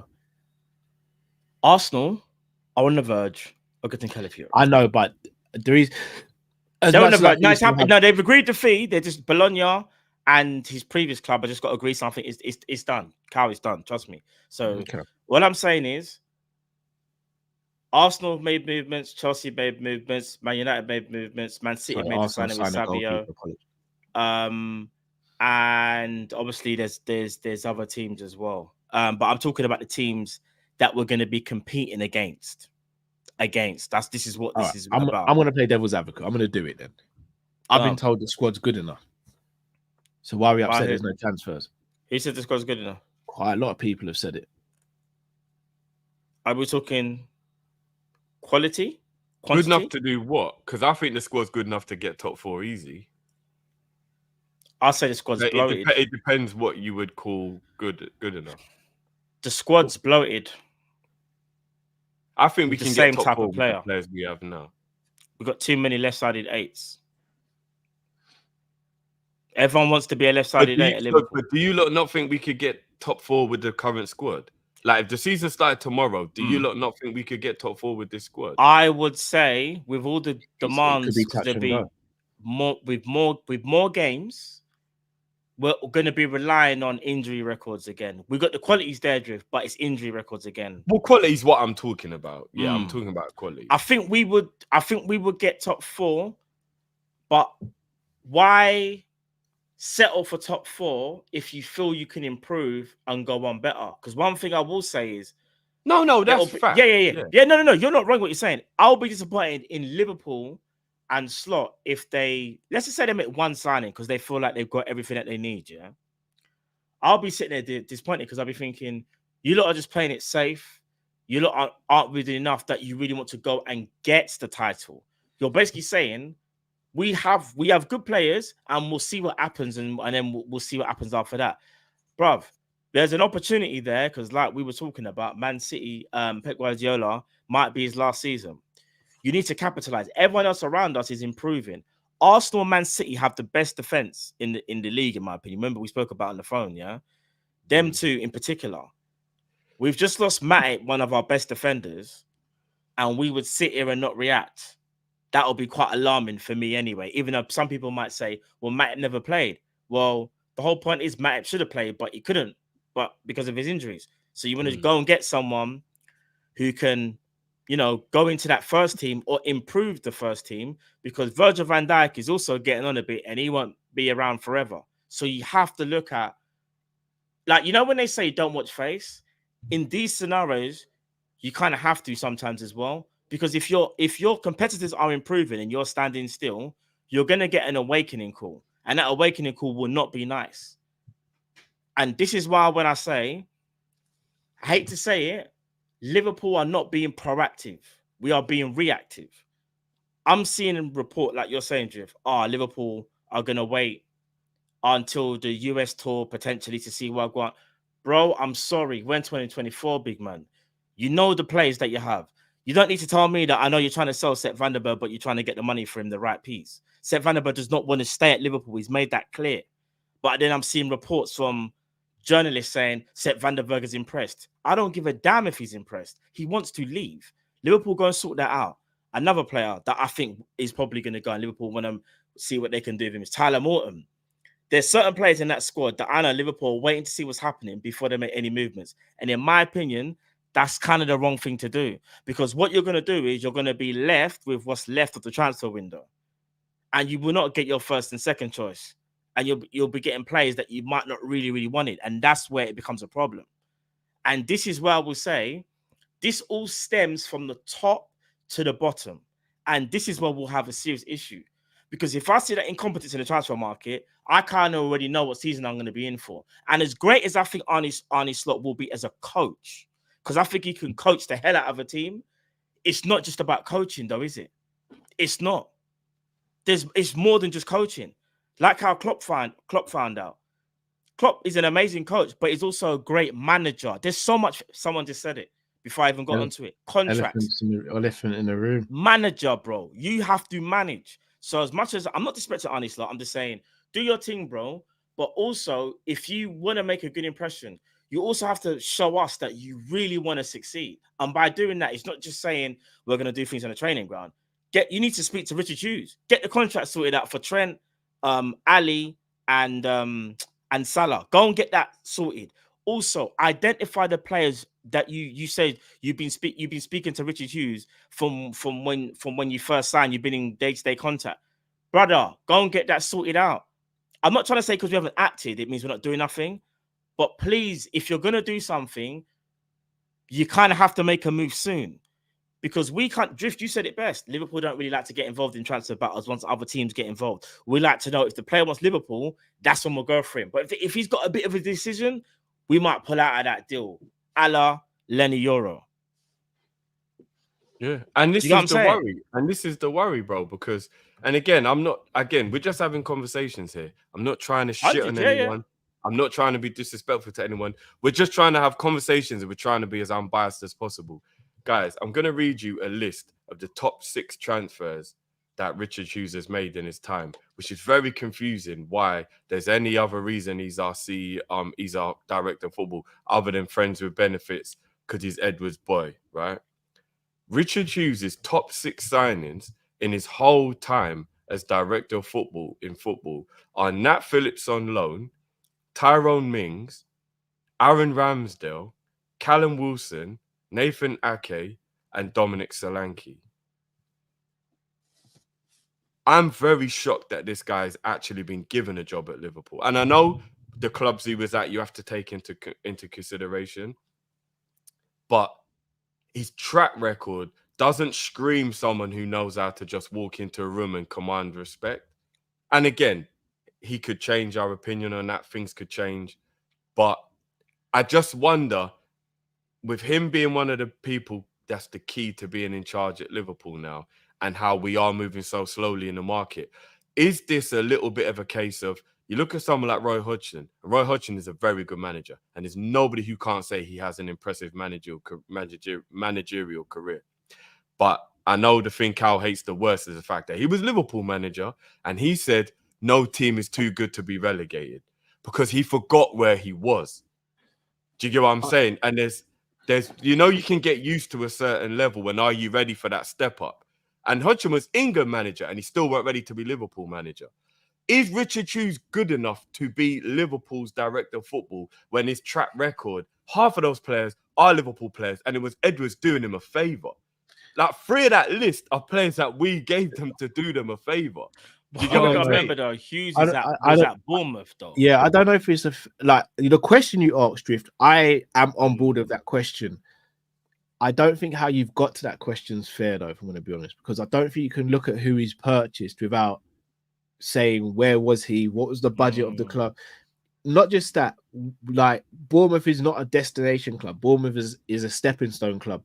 Liverpool effectively are a destination club unless a Real Madrid come knocking or a Barcelona usually. Let's be real, Bournemouth kind of can let players go to anyone in the world, more or less, who's like average team or better. So I hear that. The fact that they did get a Solanke, they did get a Nathan Ake, they did get a Ramsdale, they did get, it was the other one. No, but you got to remember that we gave them Solanke. Like, come on, it must have been a friends and a friend. Didn't give them Solanke, bro. They paid 19 mil for Solanke. No. What I mean is Edwards and Ward being part of Liverpool at that time. That was easy. He's talking to his brethren. That wasn't really hard to sort out. That's a big gamble, though. Yeah, I mean, he still works for people, Drift, and I'm not being funny. Like Solanke's pretty much come up trumps for them. I mean, his top 6 is Nat Phillips on loan. Yeah, but he's Bournemouth. What else is he meant to do, bro? Yeah, Callum Wilson's a good signing bro, as well. Drift, before this season and last season, Bournemouth were not good, bro. But there are lower teams who do business, so we can't. Nah, bro. Do you know who those other teams are though? This is kind of ironic. Been a Premier League club, no, bro. All right, let me say this, Drift. If he done that at Brighton, we'll talk. Do you see the difference in level? You can't really say that Brighton are bigger than Bournemouth. What? They might seem more established now, but are Brighton actually a bigger club than Bournemouth? Are they? Absolutely. Bro, Brighton are in Europe. No, I'm not talking about recent achievements. I'm just talking about, generally speaking, are Brighton a bigger club than Bournemouth? Bro, one thing you went there, they will wait. But Brighton, clear I Bournemouth, think you know. Bournemouth have been in the Premier League bar one season for like the last 8 years. Bro, Bro, you know how many Brighton clear Bournemouth. of two in the Mitcham football pitch and stadium might hold as much as Bournemouth, bro. What? Yeah, but I think the Brighton Stadium's only like 18,000 as well, isn't it? I think it's way more than that, Drew. No. Ah, do you know what? I should know this because Look, I'm just saying his track record ain't that great. I'm not is saying he's rubbish. I'm just trying to add a little bit of context. Like, someone said is Bournemouth's his track- capacity is is he ready to be- 11,000, bro. is he ready to be Brighton's Liverpool? capacity is 31,876. Bournemouth's is around 11,000. Do you see what I'm saying, fam? Look at the difference. All right. I mean, fair enough. Stadium size doesn't count how big the club is, though. Tottenham's got the best stadium in the world, and they're not the best club in the world. So, all right, fair play to you, lot. But I still don't think the stadium, like Bournemouth as a club, but we're talking can be doing better business than those players I just named. Is the point I'm making. There are other lower end clubs in the league where you could look at situations. No, wait a minute, no, bro, no, Drift, you've lost me. All I'm saying I saw Luton go and sign what's his name from Everton. That is what you call raw. We're a really low team. How did we pull that off? I think Bournemouth should be able to get better players than. But they might not have wanted Barkley, bro. But for Luton's level, that's a tremendous achievement. But for a team like Bournemouth, who were kind of like in and around the Premier League for quite a while now, I think that track record isn't really great. No, but it's not a great. But it's at Bournemouth, bro. Bournemouth, and I don't want to disrespect Bournemouth. So you don't think Bournemouth can acquire good players? What about getting gems as well? Remember, I'm not talking about he's got to go and get special talent. I'm talking about doing your due diligence in your scouting. They get some players now. Yeah, that's the I like, bro. They get players now, but you would say Brighton is obviously a higher destination than Bournemouth. Still, Brighton is. But they made themselves that. Ake, bro. Ake's one of the best centre backs in the Prem. Yeah, fair play, Ake. But outside of Ake, I don't really think that's a good track record. But he's at Bournemouth, though, Drew. Sorry, they got Justin Gems. Callum Wilson. What about Callum Wilson? Jefferson Lerma was one of Palace's best players. Do you not believe that Richard Hughes is good enough then? Because I'm just asking questions. If no, you don't think he's good enough. No, I'm not saying. I'm just saying because you brought up his track record. I was like, I hear you. It's worrying. I was like, but he's at Bournemouth. It's kind of what I expected. That makes sense. At Bournemouth, Drift. I'm not even gonna lie. It's actually very good. That's what I expect. If you know what I mean. No, he's actually gone above and beyond at Bournemouth. That's Bournemouth. But that doesn't mean I think he's good. I don't know if he's good enough for Liverpool. He's got to prove it. But what he's done at Bournemouth was, I'm gonna be real, it's bloody good, bro. All right. I don't believe that, but if you believe that, that's fine. Justin Kluivert and them lot. Bro, Justin Kluivert to Bournemouth. We all were like, what? Why is he going Bournemouth? No, his career was in the mud at that time. Fair play, he revived his career. Him, though. He could have gone other places. but he was like, you know one of them ones where no one's willing to take a chance. Fair play, Bournemouth did. Look, I'm just worried that the step up's too much for him. That's what I'm. It could very well be. But I think that's the point. That's the point I'm making. I'm worried that he's not good enough for the step up. I don't know. The movements and the things he's been doing so far are worrying me. No movement. The only two players we've gone for is Gordon and trying to re-sign Adrian. The fact that Adrian's contract was trying to get sorted out quicker than players who are more important. I know it's probably an easier thing to do, but the simple fact that Adrian's contract was getting sorted out before, I'm just worried. Is he ready for this level? This is a big step up. And I'm just thinking, right, if you look at the lack of activity and the fact that we're not doing much, I'm worried. Is Richard Hughes good enough? I don't know if he is. He wouldn't have been my first choice. I'm just worried. But at the same time, we don't know what goes on. But it could be a thing where, brothers, you said it. Slot might just be like, I want to see what the team's saying before we get anyone. And that is true. Hughes can't just go and get a player and then be like, Slot, he's yours. And Slot's like, I don't need this. I don't want this. Like, that's what we had on the previous regime. Like, but as the director of football, he kind of can do it in a way of, look, we're not forcing a player on you, but we are using our initiative to understand that this part of the squad is weaker.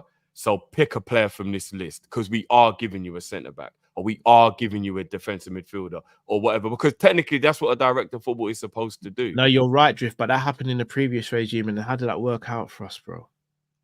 It worked out fine when Klopp was actually just someone who had to accept what he was given. No, it didn't. Because that was during the time when the Salahs and the Van Dijks and all those No, players. no. You got that one complete, bruv. Klopp didn't just go, oh, fine, if I have to have Salah. He had his first choice, but it's not like he didn't want Salah. No, I know. Of course. No, I know that. But what I'm saying is, at that time, Klopp had to just pick from a list. He didn't actually get the No, but I'm talking about on the player, right? It's pretty obvious Klopp didn't want Melo. He was given Melo. Pretty obvious he didn't want Ben Davies. He was given Ben Davies. Yeah. So there's no point the director going, you're taking this list of players and Slot's like, no. But the point is, at the time they were just the wrong players, Cal. It would have been completely fine if that was Calafiore and.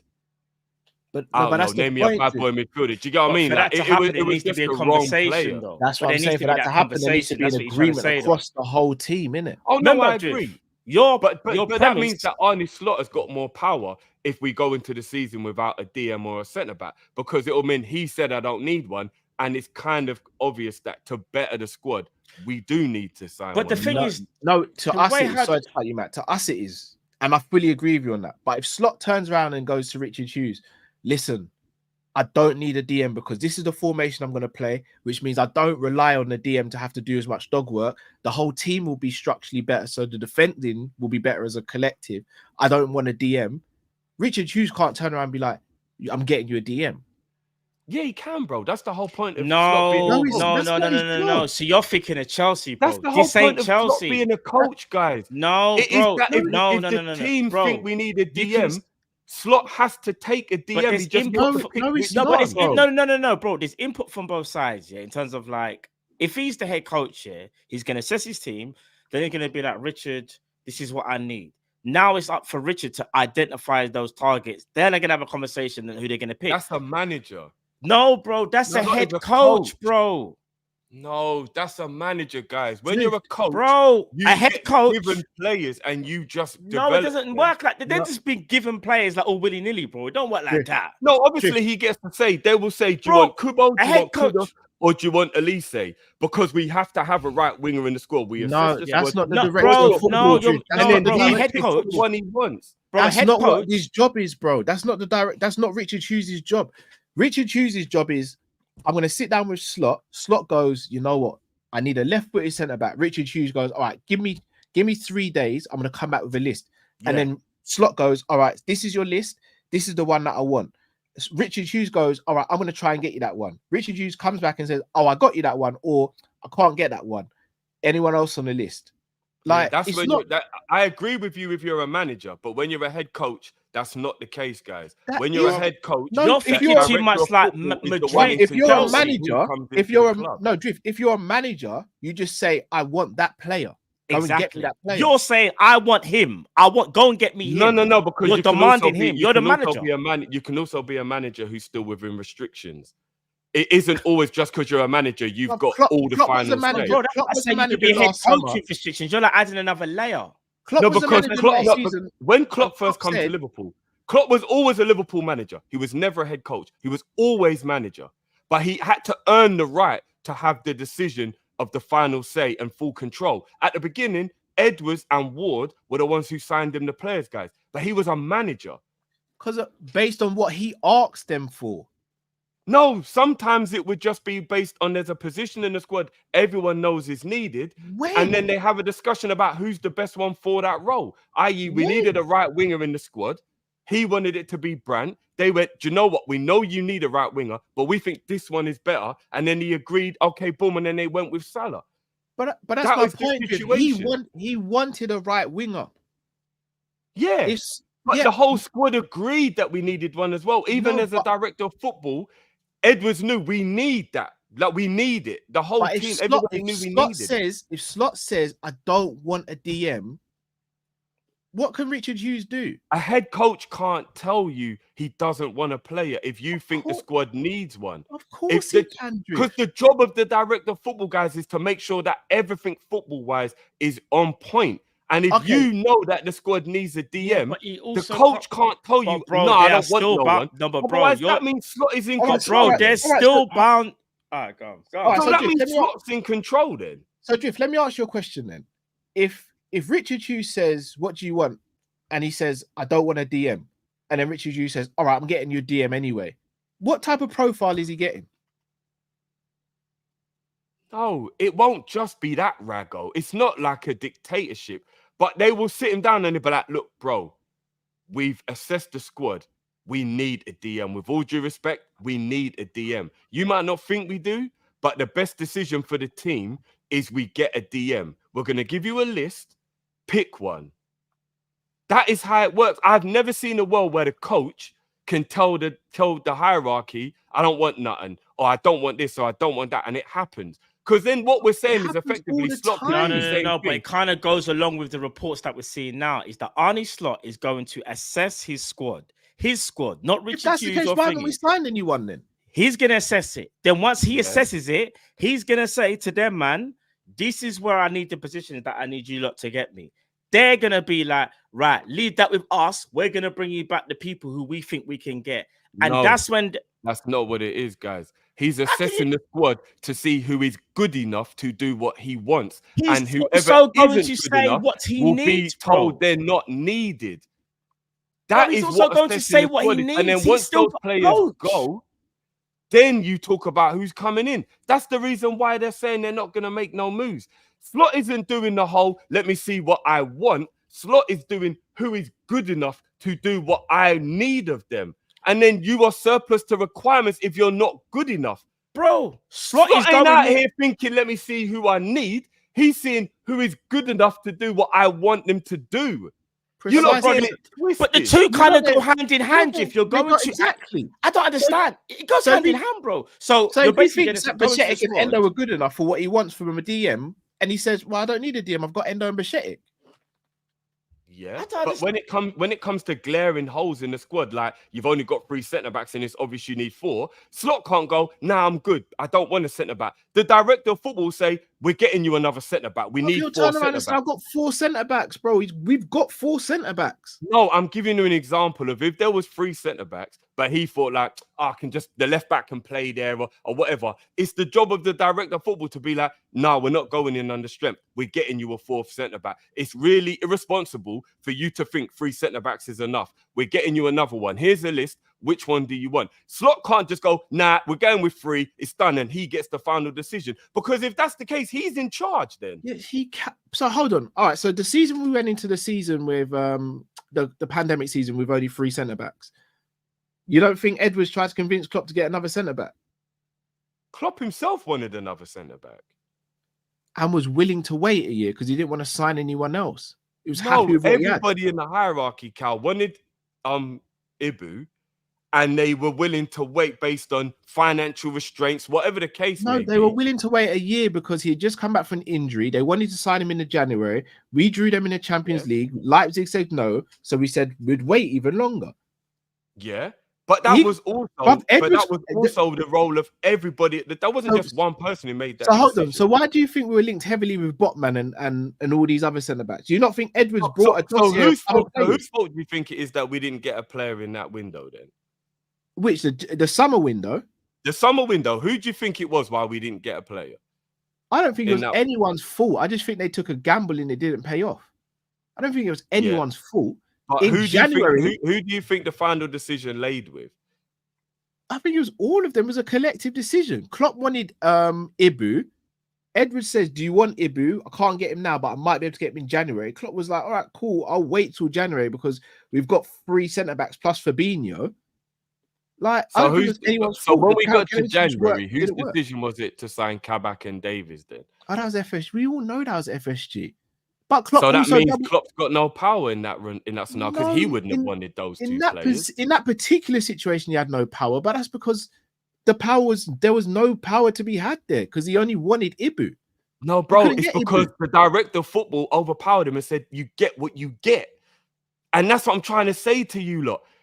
The director of football can turn around and say, "You tried to sign, but we tried to sign Koletka. We tried to sign Sven Botman and we're told, no, you're not getting Sven Botman. So then the list goes down, and the list is you've only got Kabak and Ben Davies who you can get. It's either these lot or no one. But we can all agree right now that Klopp did not want those two players, right? He So didn't, he but he had wasn't. no He other didn't really have a choice. say in it. He had no other choice. Who else was there on the market to get? So there was nobody we could have got better than Kabak. Who? Cal, come on, man. We don't need to have this conversation. Kabak is a I'm not basic sitting there. defender. Bruv, Kabak was crap, but who else was there, bro? We could have got anybody better than Kabak. Like who, bro? Klopp only wanted Ibu, so he didn't want someone coming in to block the path of Ibu. Like, what am I missing here? All right. If it was so easy for Richard Hughes to sign people, he would have done it by now. I never said it was easy. No, and that's not what we're talking about. We're talking about who has more power in terms of incomings. And in this scenario, the director of football has more power than Slot. And you don't do things to piss your manager off because obviously you have to work in tandem. It is a relationship. But this is the exact same scenario as like a household. Yeah, you have a conversation, but somebody has to make the decision on what is done. And the director of football, when you have a head coach, is the one who makes that decision. No, the director of football can try and convince the head coach. He can try and convince the head coach. He can't just go and sign a player, bro. All right. Can't. We'll have to just agree to disagree. Yeah, let's move on from this one now, man. Yeah. Matt, you wanted to mention stuff about Bashetic before we go on to the next subject. Yeah, so give me 1 second. I saw an article from a journalist, I believe from the Athletic, spoke about Bashetic, and he said there is little appetite for Bashetic to leave this summer, despite plenty of clubs showing interest. Liverpool's transfer activity over the next 2 windows could change their outlook, but Bashetic wants to show what he is made of in red. The hope is that Liverpool new head coach Arne Slot will have Bashetic available immediately. The midfielders enjoyed a productive summer working on his fitness and durability and is ready to hit the ground running. When I saw the article, the first thing I thought of was the narrative already is that, firstly, they're really counting on Bashetic. It would look like, they're going to see what he's like during the preseason. And I also feel like if he hits the ground running, which he's hoping to do, I think that might signify that Liverpool won't be in the market for a DM, because that would mean Bashetic and Ender would be the two options for the number 6. I don't know what you guys think of that, but I don't know how you guys see it any differently, or do you guys agree with that, or do you guys see it differently? Like, let me know what you guys think. Me personally, that worries me that we're not signing the DM. That really worries me. That statement there worries me. We're not signing the DM. Yeah. And if we think we can go into a season with just Endo and Bashetic and think to win the league, because I don't give a damn about top 4. I'm not here to try and just get top 4. If I wanted to do that, I'd have been an Arsenal fan, respectfully. I want us to win leagues. I thought that's what we wanted. Facts. If we don't want that, if we just want to do top 4, then yeah, that's calm. But if we want to win leagues like I thought we did as Liverpool, then no. My worry with that statement, or the article, shall I say, is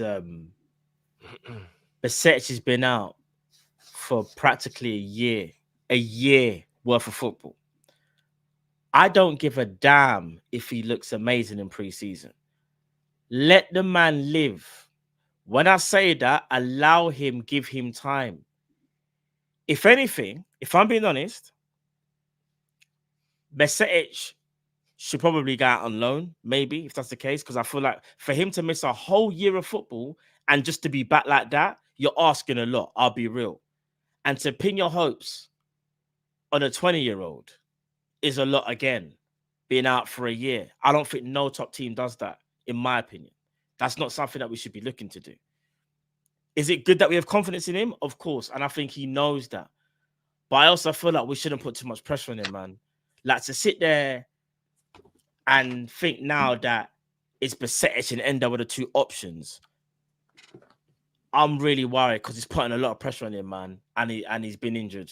Like he could have an amazing preseason, but to have that level of consistency for now without a year of playing, you're asking a lot. What are you saying, Drift? So let me play devil's advocate for once, yeah.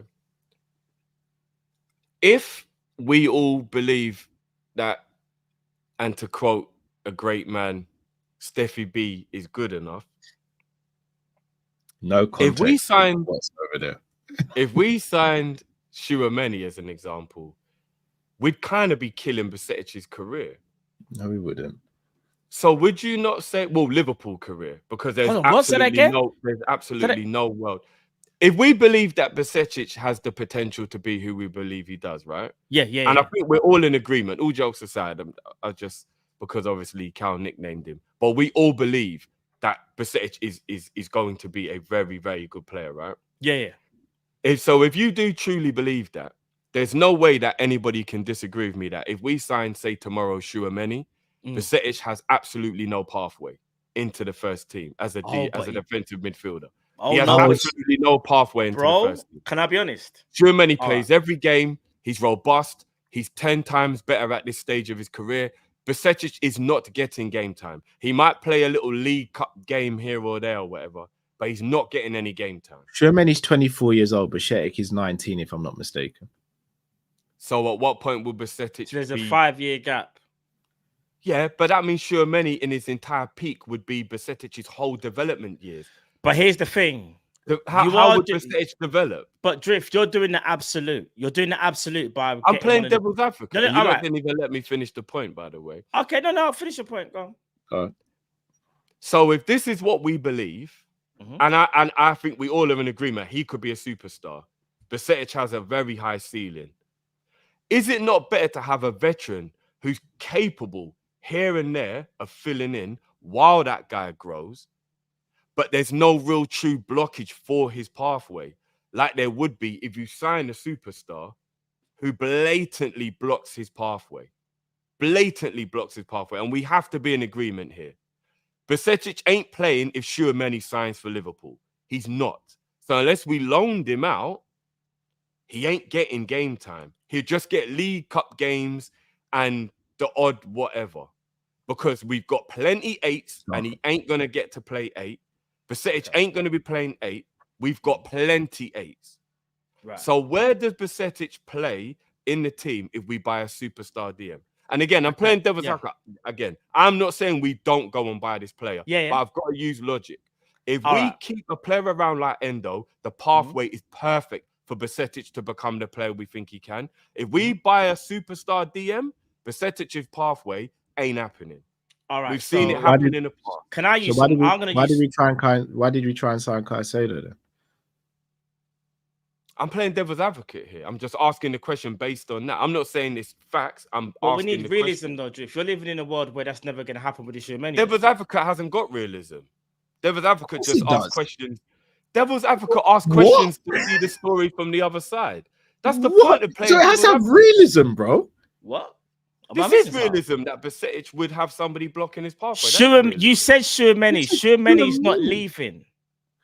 So devil's advocate will be saying Edison or someone else who's better than. What are you lot confusing me now?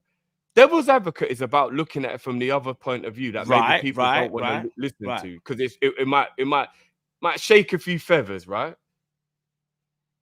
That's what there has to be realism there. But there has to be some type of realism. There is realism. If we sign a player, Besetic's pathways blocked. But my whole Tchouaméni to make it easier. I don't actually mean Tchouaméni. No. What I'm trying to say is though, bro, you're trying to use logic, yeah. For me, if you're gonna be logical with it, what you're saying is fine, but you're using the wrong player.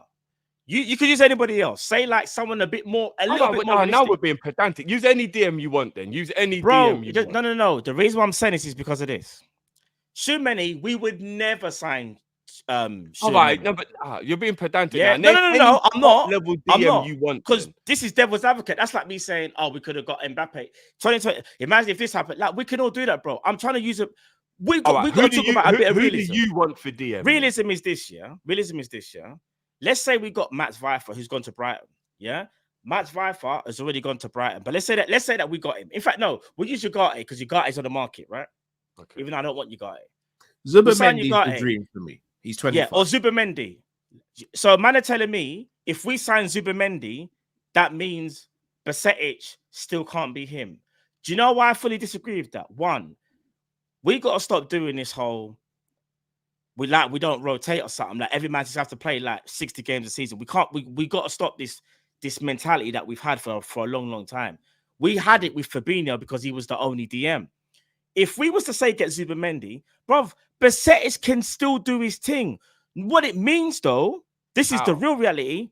Let me land. What will really happen is Endo would have to be the one that will be sacrificed because Zubimendi and Basetic, they will be calm. Endo will be the one because what's happened is Endo is the one that would have to be sacrificed, bro.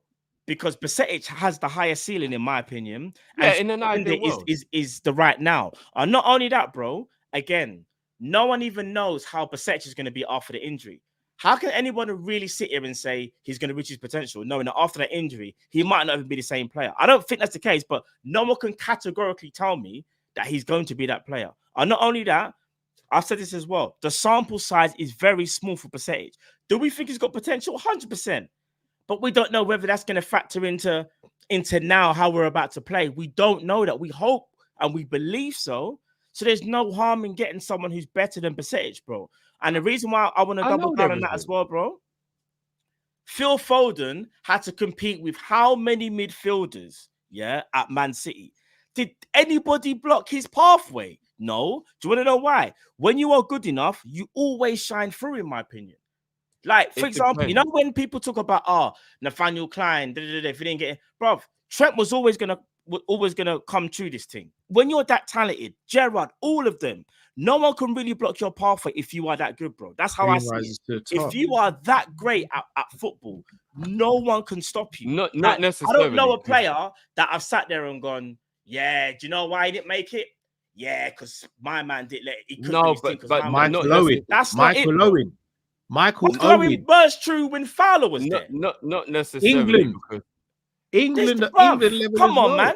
Name me a player that didn't come to the Name me a player that didn't come through the rankings that was held back because of someone else. Name me a player.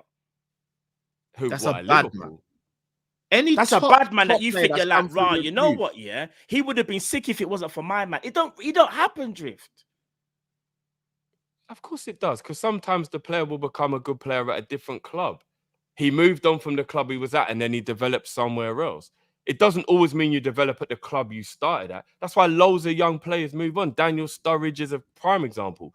Daniel Sturridge is better than most of the forwards City had, but he had to move on. Though, because the manager had to move on. Agreed. That's situations. You know what I'm saying? Because sometimes you're not going to get in that team. But you're missing my argument. My whole argument is they always reach the top.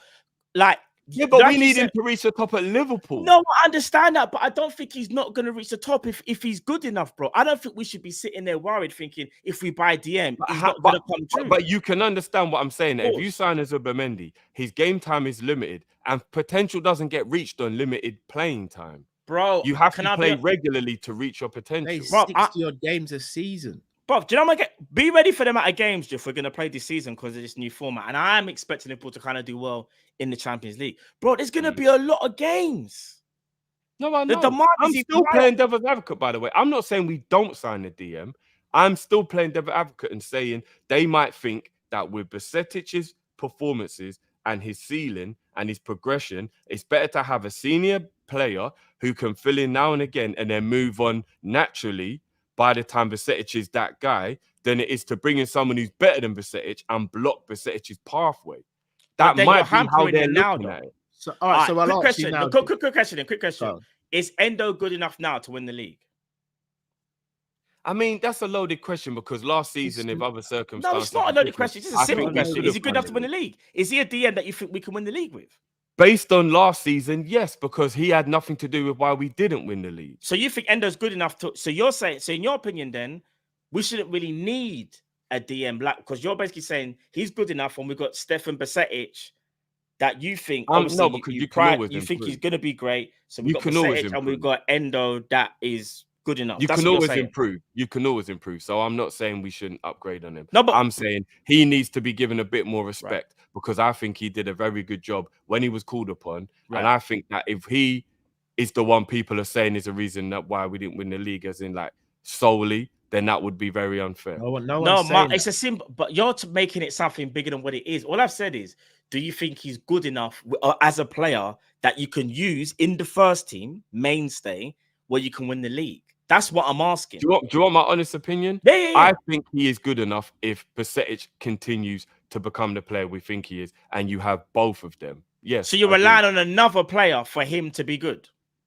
No, I'm saying the combination of the two, which is what we currently have, would be enough. Quick question. If Liverpool were to sign Edison, just Edison, I'm just giving a random name, Edison, yeah, and you took out Endo, do you think Liverpool's chances go up higher? Yeah. So it's not a loaded question. So it's not a loaded question. And the reason why you're saying it wasn't even a trick. It wasn't even a trick. Do you know what it is? Because you know deep down he's better. But what I'm trying to say is, you know, as good as Endo can be and is, of course we can improve on him. Yeah, of course we can improve on him. But you can almost improve on everyone. No. But realistically though, like for example, like you're not gonna find some of the players that we have right now, bro. Yes, you can improve on them, but some of the players that we have right now, we can improve on them exponentially. And I'm not trying to be disrespectful. I am not. What I'm saying is we disagree. No. I'm not. What I'm saying is can exponentially be upgraded on. He's bro, not. Remember when I said, all right, the clearest example is this. If you take out Declan Rice or Rodri and you put Endo in either of those teams, I don't think either of those teams are going to do as well as obviously what they did last season. Mm-hmm. And I feel like if you give Liverpool Rodri, especially, or Rice, we do a lot better. I understand system, structure, it's all still crap. But I'm just talking about actual quality here. As good as I think Endo is, you can't tell me that Rodri and Rice are not exponentially better players than Endo. That's my argument. I don't know if I would say Rice is exponentially better, but he's obviously better. Huh? That's a big word, you know. That means you're basically saying it's night and day between the two of them, and I think that's a bit hard. Would you struggle to pick Endo or Rice? No, but like I said, you know what? This is just gonna crash into the members video that we're gonna do. So it's kind of like I don't want to do it because it's almost ruining the fact that we're gonna do that members video. So I think we should pocket this before we go too far. But Endo is not getting enough credit, in my opinion. I'm not saying he's some superstar DM, but he's not getting enough credit for the role he played within the team. And I think to say that he's not good enough to win the league if everything else is right, like the system, the formation, the way we're playing, all the stuff, I think it's a bit disingenuous to be like, oh, but if Endo's there, nah, it won't work because Endo's there. I think that is disingenuous because I think he proved last season he is capable. But of course we can upgrade on him. He proved for a few months he was capable. But it was his first season in the league as well, so that context has to be added. Yeah, I never said it didn't, but the notion that he proved it all season, he didn't. And his drop off at the end was when everybody dropped off. So, guess we don't need a DM then. Never said that. So I'll ask you point blank then. Do you want a DM at Liverpool? Yeah, but I only want a DM if it is actually a significant upgrade on Endo. I don't just want somebody for the sake of it. But ain't that going to block Basetich's pathway then? Upgrade. No, because Endo will be the one sacrificed. My point about Basetic was Endo is the perfect person to let Basetic become the player we think he can be. Because if we get an upgrade on Endo, we are sacrificing Basetic's progression. You know that, right? We are. If we was to go and buy a Zubimendi or a top level player of that, we may have to consider the fact that Basetic might not be. So what would you do, Drift? Let's say Zubimendi says, I want to go Liverpool tomorrow. What are you saying? I would do it. Alright, so cool. So we're in the same boat then. Yeah.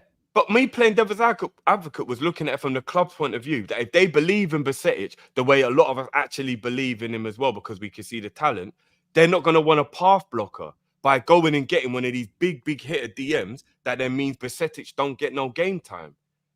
So I'm saying from the club point of view, they might be leaning on the fact of Bajcetic will be that guy soon. Endo is a good stopgap to help while I understand the whole path blocking thing, but it really baffles me though. Matt, really slow. Could you not argue though, Drift, is actually more of a hindrance to Bajcetic by not bringing in a top caliber DM who's ready made now? And could you not? Why would it be argue? Because with all due respect to Endo, is he gonna learn much of Endo? Is Endo gonna play at a level where Bajcetic isn't gonna have to be fast tracked, and then him being fast tracked means he's in playing the bigger games at an earlier stage in his career under way more scrutiny, where he might not be ready to do so. It's not being fast tracked at 20. It's time. Like it's not being at 20 years old. He's not being fast tracked. It's time. Like he's got to be able to prove that he's ready soon. It wouldn't be being. Yeah, at 20 years old, it's time to prove you're ready. Bro, it's very rare you get a 20-year-old DM that's actually on smoke. It's very rare. It happens like while he's got a 30-year-old international helping him hold it down. That's good. Bro, do you know what Bajcetic said when Thiago left? He goes, "I'm sad. I'm not gonna learn from you anymore." Bro, that's who Bajcetic. So you lot don't think he can learn off Endo? Not as much as you'd learn off a Zubimendi, for example. No.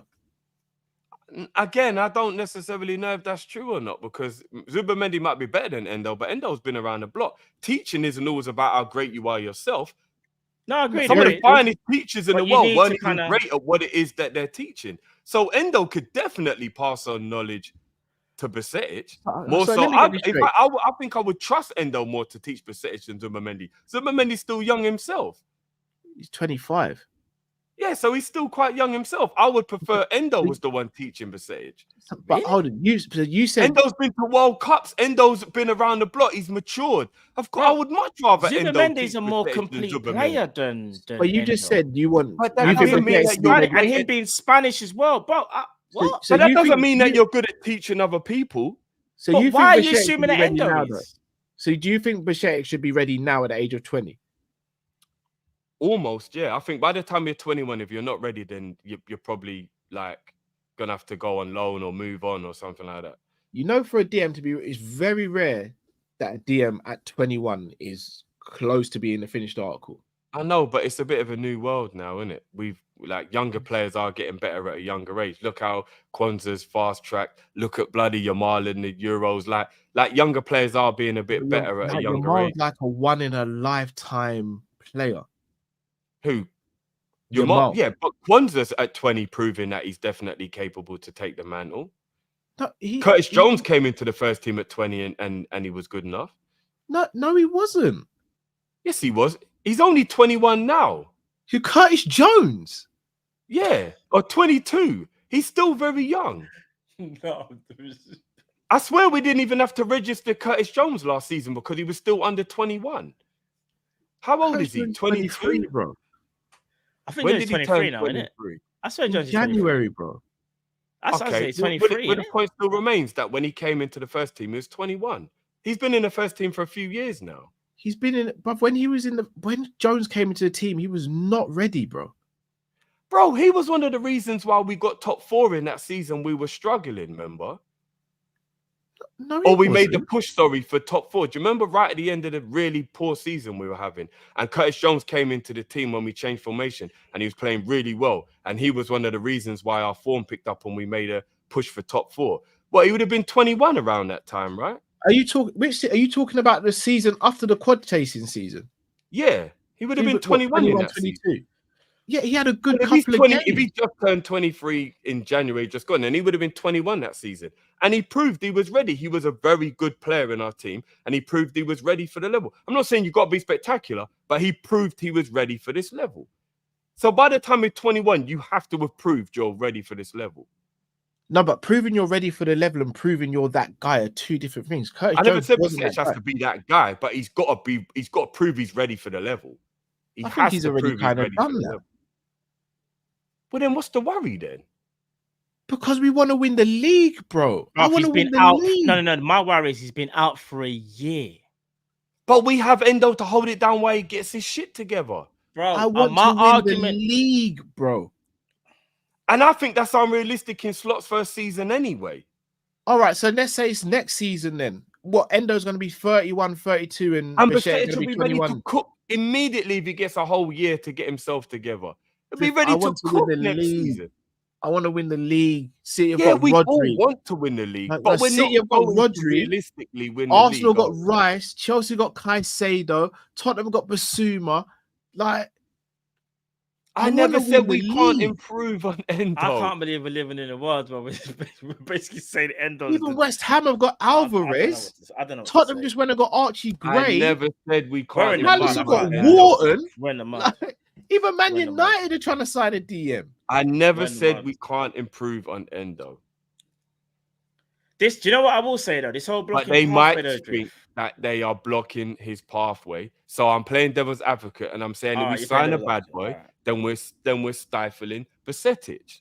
And that might be they- why the club don't want to do it. That's true, but they could have done devil's advocate with Harvey Elliott. We signed how many midfielders and we could have blocked his pathway, but we still signed them. Do you get what I'm saying? My whole again, bro. Kwanzaa. I mean, bro, who did we sign to block Elliott's pathway? but we have how many midfielders at the club now? But you said it yourself, they're all left-sided eights. So technically, nobody was actually going to stifle Elliott. Bro. My whole point is this: when you're that good, you make it. No one can block you. In my opinion.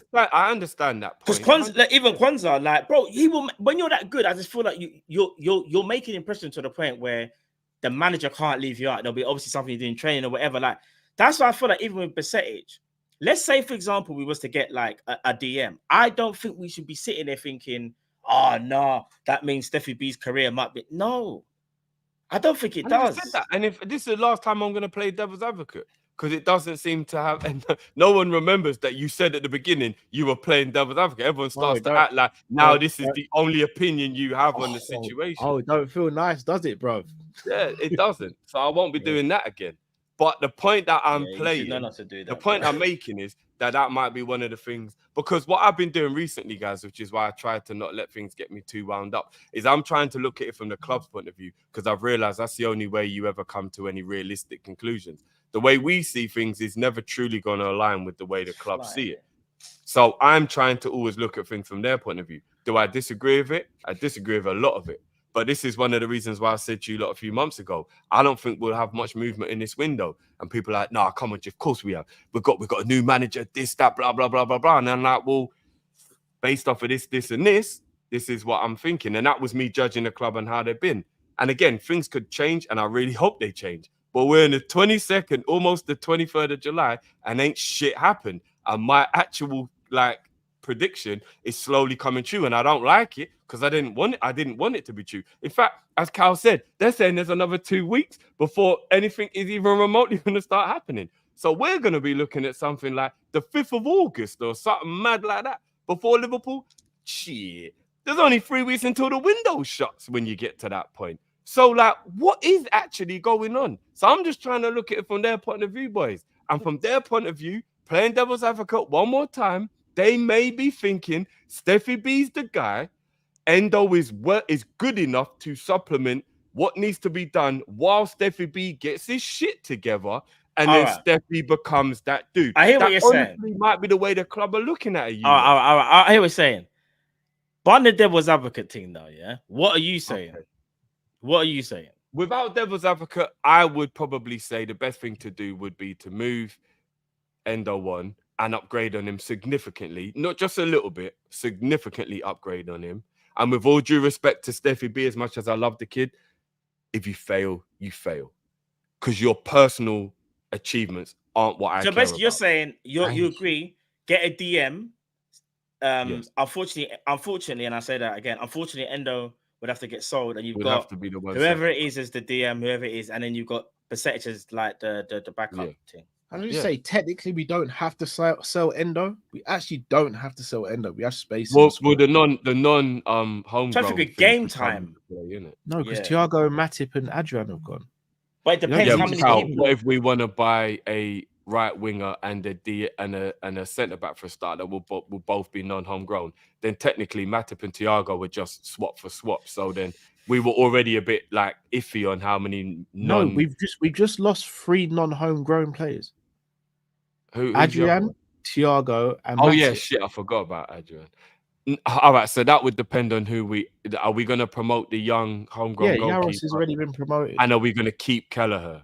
Because remember, you got also as of right now, it seems like Kelleher's staying. As of right now, well, that's anything can change, but as of right now, because obviously that's predicated on a homegrown goalkeeper being our backup goalkeeper as well. Because if Kelleher went, then that could also become a slight issue as well. So I hope Kelleher stays. But again, without Devil's Advocate, I would upgrade on him. But if I'm being honest, and I said it off camera, and I won't, no shame in my game, I'll say on camera what I said off camera. I don't think Endo is poor enough for, if we didn't sign the DM, everybody to like act like everything's just over. Because we do have Basetic, who is now back and fit and available. And Endo did well enough when needed. His drop-off was when everybody dropped off. I'm very reluctant to point fingers at anybody who in April and May wasn't playing well, because the whole team just I don't know what it was, but everybody, even our GOATs, even Salah and Van Dijk's levels dropped during that time. Like something weird happened to us. Emotional exhaustion, physical, whatever. I don't know what happened, but all the players seemed to drop form at the same time. So I'm not going to point fingers at Endo and be like, look, man, you was rubbish at the end of the season. Most of our players were rubbish at the end of the season. So I'm just going to look at the fact that when he was playing well, he was good enough. I'm just going to say it straight. If we don't bring in a DM, we ain't winning nothing. I was going to swear then, we ain't winning anything. But do you truly believe because when you say nothing, I know you're not talking about domestics, you mean the big one. Do you really believe in Slot's first season we can win the league? Honestly, Drift, an actual realistic. I'm going to be completely real with you. If we went out and we bought a Calafiori, an Elise, and let's say, I'm going to say a Hudgman from Sporting for DM, I would sit here and I'd say, I think we win the league. This notion that we can't win the league because we've got a new manager really pees me off. It's not that we can't. It's the realistic notion is it's very difficult. It's difficult to win any league. Yeah, and it's even harder when the manager is new. But doesn't mean and the competition is Man City. Yeah, we understand that, but it's like, but the squad is a very good squad. It needs some tweaks in there, and those tweaks. So hold on, let's just. We need those tweaks, bro. I'm asking this question. Remember, I said the squad's bloated. Needs tweaking. I'm asking this question to the people. Nearly 1,000 of you in here, and you guys, my brother, sitting right in front of me as well. One sec, bro. One sec. Are we going to win the league next season based on the ability of the team? People, are we going to win the league? If I said, the way we're moving, give me a 1 to 10. Right now, we're not winning the league, by the way. So obviously, 10 being that. 10. Right now, we're not winning the league. As of right now, it's not guaranteed we get top 4. What would you number it 1 to 10? What in terms of what is one? If the season started tomorrow, Slot's the new manager and the team that we've got, what would you give the likelihood that we could win the league number-wise? 3, and if we made those signings that you said you want us to make, what would you say our chances would be of winning the league? 9. 9? You think we'll be that close to winning the league? Yes. Fair enough.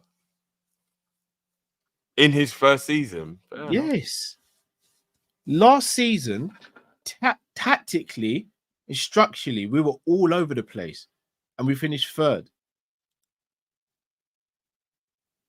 If we add 3 better first teamers and we fix the structure, then absolutely I think we can win the league. Absolutely. Fair dues. But we're not going to, because we're not going to sign these players.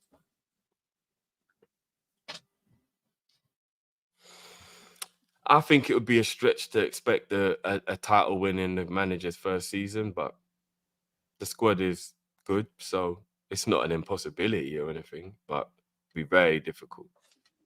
Very difficult. I think expecting us to win the league in his first season is underestimating how difficult it will be to get things moving at the Never said beginning. I expect it. I said I want us to be put in the best position to go and attack and win the league. Right now, we're not doing that. No, I know that, but to say that you want to win the league in his first season is still an expectancy. Because, like, if you were being realistic, you'd probably still pull back a little bit and go, look, all right, I get it. It's his first season. Like, there are going to be some things that's going to make it difficult. So I'm not going to say I want to win a league. I'm going to say it'll just be really nice for us to give it a go, so to speak. But to say I want to win the league, bro, that is an expectation. Am I not right in saying Mourinho, Conte, they won it in their first seasons, right? I don't think, when in 05, yeah, Mourinho won it in 05 in his first And season. Conte did it with Chelsea. Yeah, the context has to be added there as well, though. That was Guardiola's first season. So, like, because remember, they didn't win it again afterwards. It was Conte's first season as well. Yeah. But obviously, Conte never won it, and then he ended up being sacked. So, but he still won it in his first season, right? It can be done. And again, Conte was like an elite manager. Slot isn't quite an elite manager, so it's a bit hard to compare Slot to Conte. No, I hear that, but Conte came in and fixed the structure of Chelsea, right? And they won the league. Yeah, but that was coming off the back of excellent Juve and Italy, and you know what I mean, like a breath of more. But he did it though. That's my point. He did it. Yeah. Oh no, but this is the thing. No, but look, sorry to cut you. Looking at that Chelsea squad, that team that won it, like from what I remember, that weren't great individuals. You know, there were some standouts. No, it was the team who won the league only 2 years before, though. Okay, remember? Not the same team. Yeah, but basically, they only finished 10th because they hounded out Mourinho and fell out with him. Remember, it was the same team who still won the league. Well, he brought in Kante. He changed the formation. Played a lot. No, he added a few players. Yeah, he added a few players. So but like, a lot of that team had already won the league 12, 18 or 24 months prior, though. So, but my point still stands. He came in, he changed the team that finished 10th the season before, and made him win it. So this notion that it's impossible at that stage.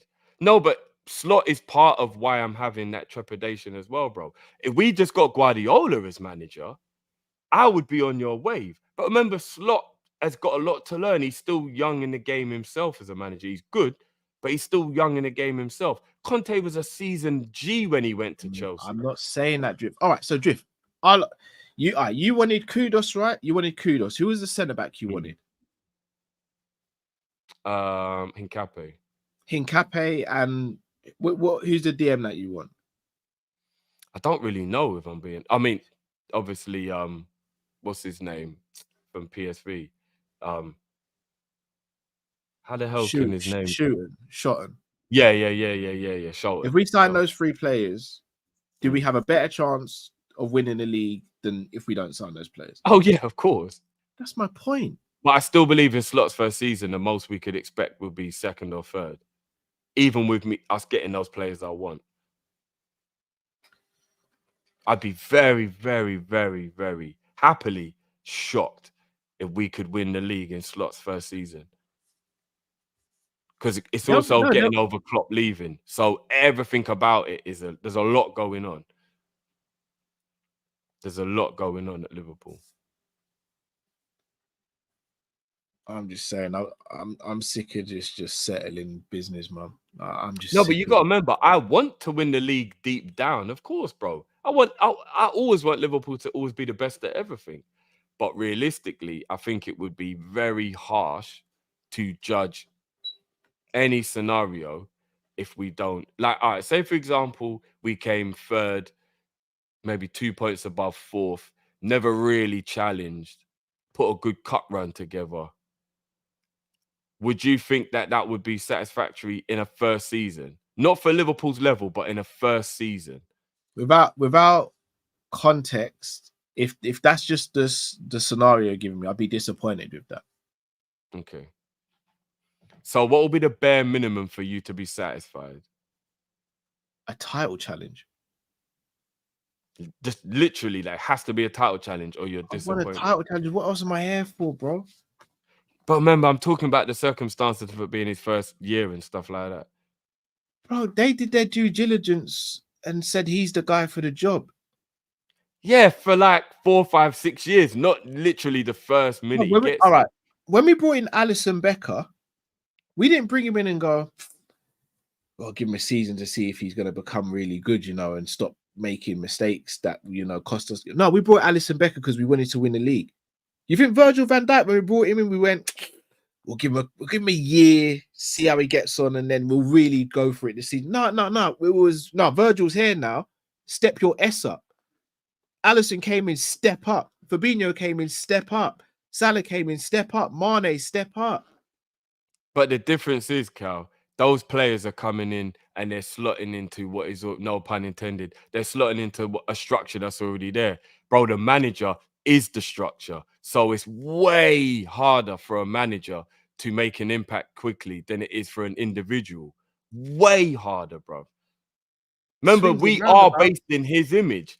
Effectively, like for him to put his whole image on the club, it's way harder for just Van Dijk to come in and be a centre back in a structure that's already there. Do you know what really it's almost like I believe in this squad more than everyone else, but I'm the one who's called out every week for being negative. I don't even know if people are agreeing with you or not. No, but I'm saying, like, I'm not saying we have to win the league next season, but I'm saying I need to see a title challenge minimum, or else what are we doing?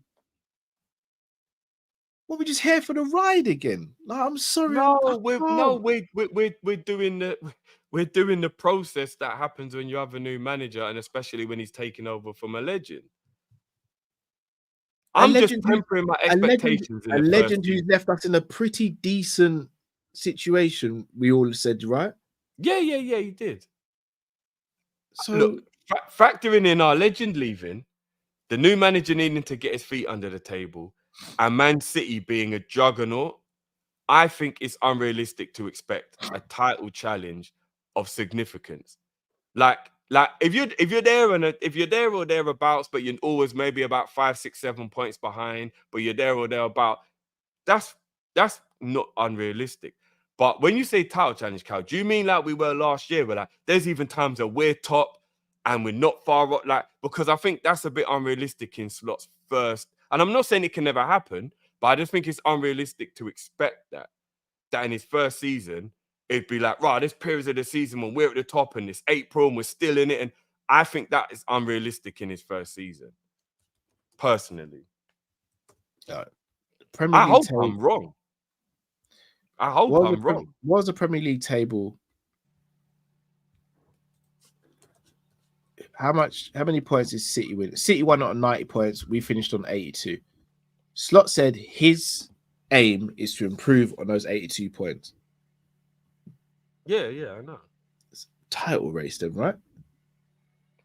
Yeah, but that's what I said. What type of title race do you want? Is it the type of title race that I said where we're always 4, 5, 6, 7 points within touching distance? We keep going. We are being a little bit consistent, but like it never quite looks like we're going to win. But we're always there and abouts, and like you've got to involve us in the conversation. Or do you want a title race like we had last year where we're at the top for more than the others?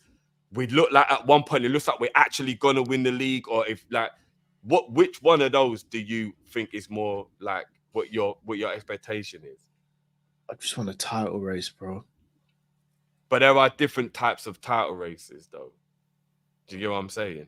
Not really. Like title race is just a title race, isn't it? You're battling as long as the race goes on, as long as you. No, because there's a title race where you believe you can win it, and there's a title race when you're an outside bet. What? But it's not a title race, really. Then is it? Yeah, of course it is, because you can be an outside bet, but still be in a title race. But you're an outside bet. Things would have to happen for you to win the league, but you are in the race. So what's that like? You're kind of like 7, 8 points behind for what most of the season. No, kind We of. was in a title race until we fell off, though, innit? We was in a title race until we fell off. Basically, I think what Carl's basically trying to say is, last season the real contenders were Arsenal. We kind of fell off. We weren't really in a title race. We kind of weren't. We kind of was. We kind of wasn't. Arsenal were actually in it until right near So the do end, you innit? believe that we can win the league, Matt? Not right now, no. Okay. Not right now, no.